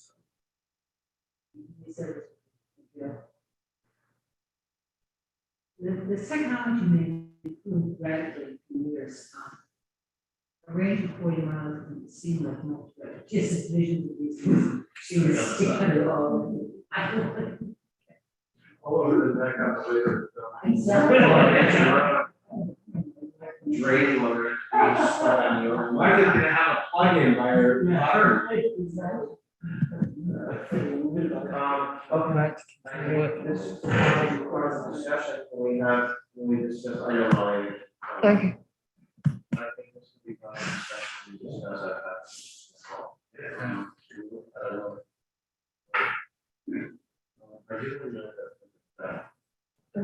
I just wonder about things like inspection and insurance. Would those be local regulations, or is there, as a registered motor vehicle, would they be piggybacked onto the?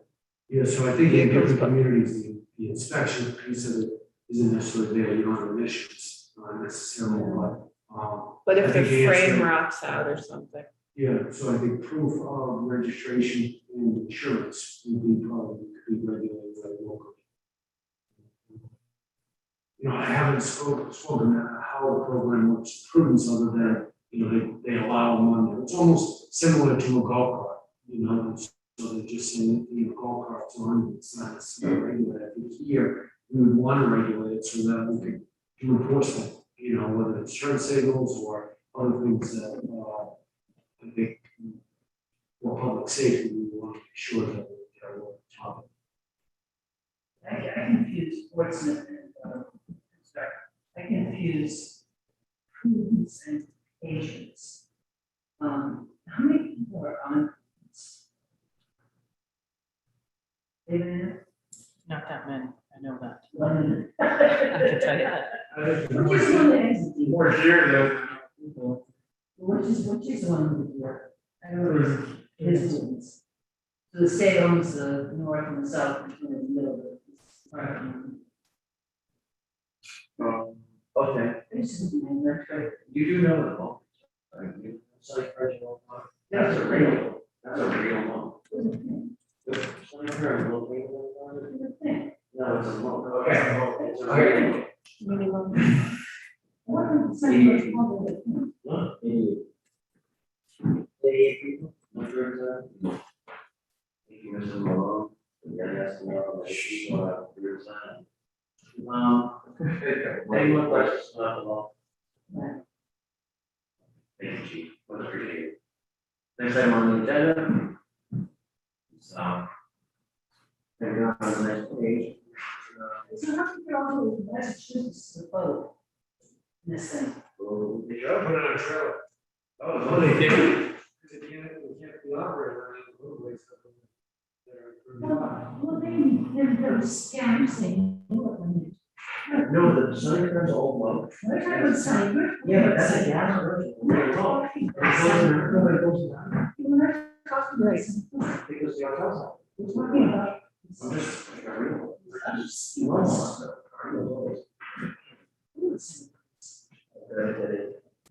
I'm hungry. Okay. Discussion. I'm not gonna go through these, I have to admit, that I did not have a chance to read any of these.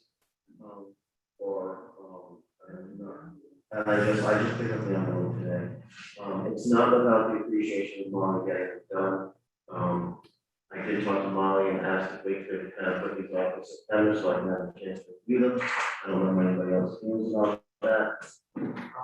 I have no problem putting them up.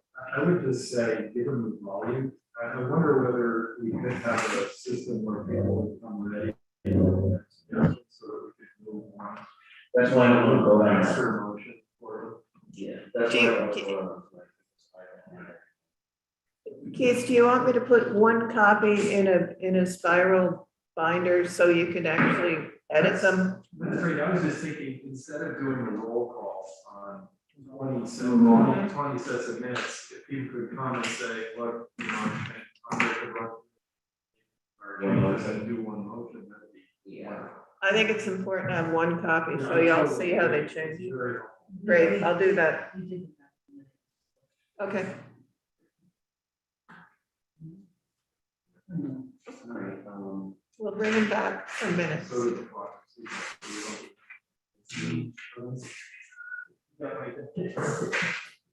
alright, so, we'll just, table the minutes, apologize. Next item on the agenda, receiving highway from council, real estate associates, proposal council, and LSU. LV dot SU dash 2020 dash 168 and P, record SU 20 dated. Thank you. You're very welcome. Thank you. Procession shows around general laws 46-582 for service pertaining to litigation.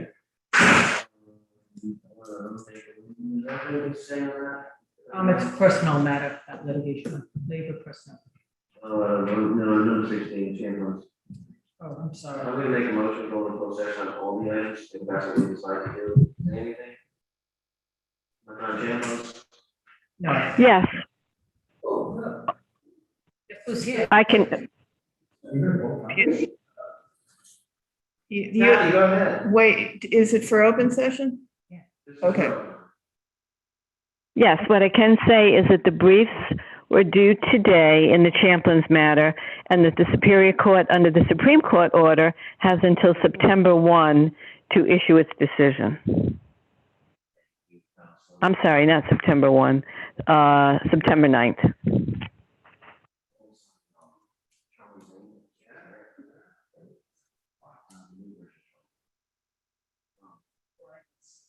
Property negotiations, 17, discussion will be held in executive session, so around General Law 246-585, and discussion of considerations related to the acquisition of these real property for public purposes, or the disposition of publicly held property wherein contains public information will be detrimental to the interest of the public and Rhode Island General Law 246-587, a matter related to the question of the investment of public funds with a premature disclosure would adversely affect the public interest. Public funds shall include an investment plan or matter related thereto, including but not limited to state lottery funds and promotions.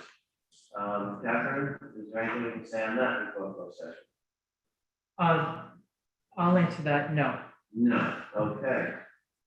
Number 18, litigation. This discussion may be held in executive session pursuant to Rhode Island General Laws 42-446-582, section pertaining to collective bargaining or litigation, or work sessions pertaining to collective bargaining or litigation.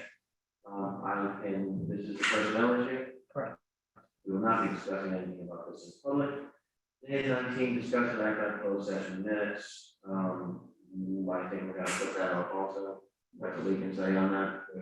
Okay, perfect. So I will make a motion to go into closed session on items 16, 17, and 18, and table 19. Seconded by Martha. All those in favor? Keith? Yes. Martha?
Yeah. Thank you. There you go, you're on speaker. Or you will be if your green lights are on. Great. Thank you, everybody, for still with us this evening. I'd like to announce that only one vote was taken in closed session. And that vote was to authorize the town manager by and through legal counsel or the town clerk to take the following steps in relation to the lawsuit captioned Christopher Rich versus Overlook Realty LLC, Shoreham Inc., Manatee's Restaurant Inc., civil action number KC-2021-0606, pending in Rhode Island Superior Court. 1, to file and enter a lien pursuant to sections 45-19-1.2 and 45-19-1.3 in the Rhode Island General Laws based on Officer Christopher Rich's receipt of compensation and benefits under the Rhode Island Injured on Duty Statute. And 2, serving notice of lien upon all parties of interest in the case. 3, establish and maintain a lien docket in Town Hall in accordance with section 45-19-1.6 in the Rhode Island General Laws for public notice and record of injured on duty liens in favor of the town and record the aforementioned lien in the town's lien docket. The vote was, the motion was made by myself, and seconded by Sven Riesem. The vote, and also, as I said, I made the motion. Sven seconded, second one, Sven Riesem seconded the motion. The motion passed, and the motion passed unanimously with Councilman Stover voting in the affirmative, Councilwoman Ball voting in the affirmative. I have voted in the affirmative under the Joe First Warden. Second Warden, Sven Riesem has voted in the affirmative, and Councilor Mark Emanuel has voted in the affirmative, meaning a unanimous vote on behalf of the town council. I'll make a motion to seal the executive session minutes. Seconded by Councilor Stover. All those in favor? Mark? Aye. Sven? Aye. Martha? Aye. Keith? I'm in favor of the motion to seal executive session minutes passed by a motion of 4-5-0. With that, I'll make a motion to adjourn this meeting. Seconded by Sven. All those in favor? Mark? Aye. Keith? Yes. Martha? Aye. Sven? Aye. I'm in favor. Thank you everybody for coming. Our next regular meeting is September 6th. September 10th. Thank you, Molly. Thank you. 7. Tuesday after Labor Day.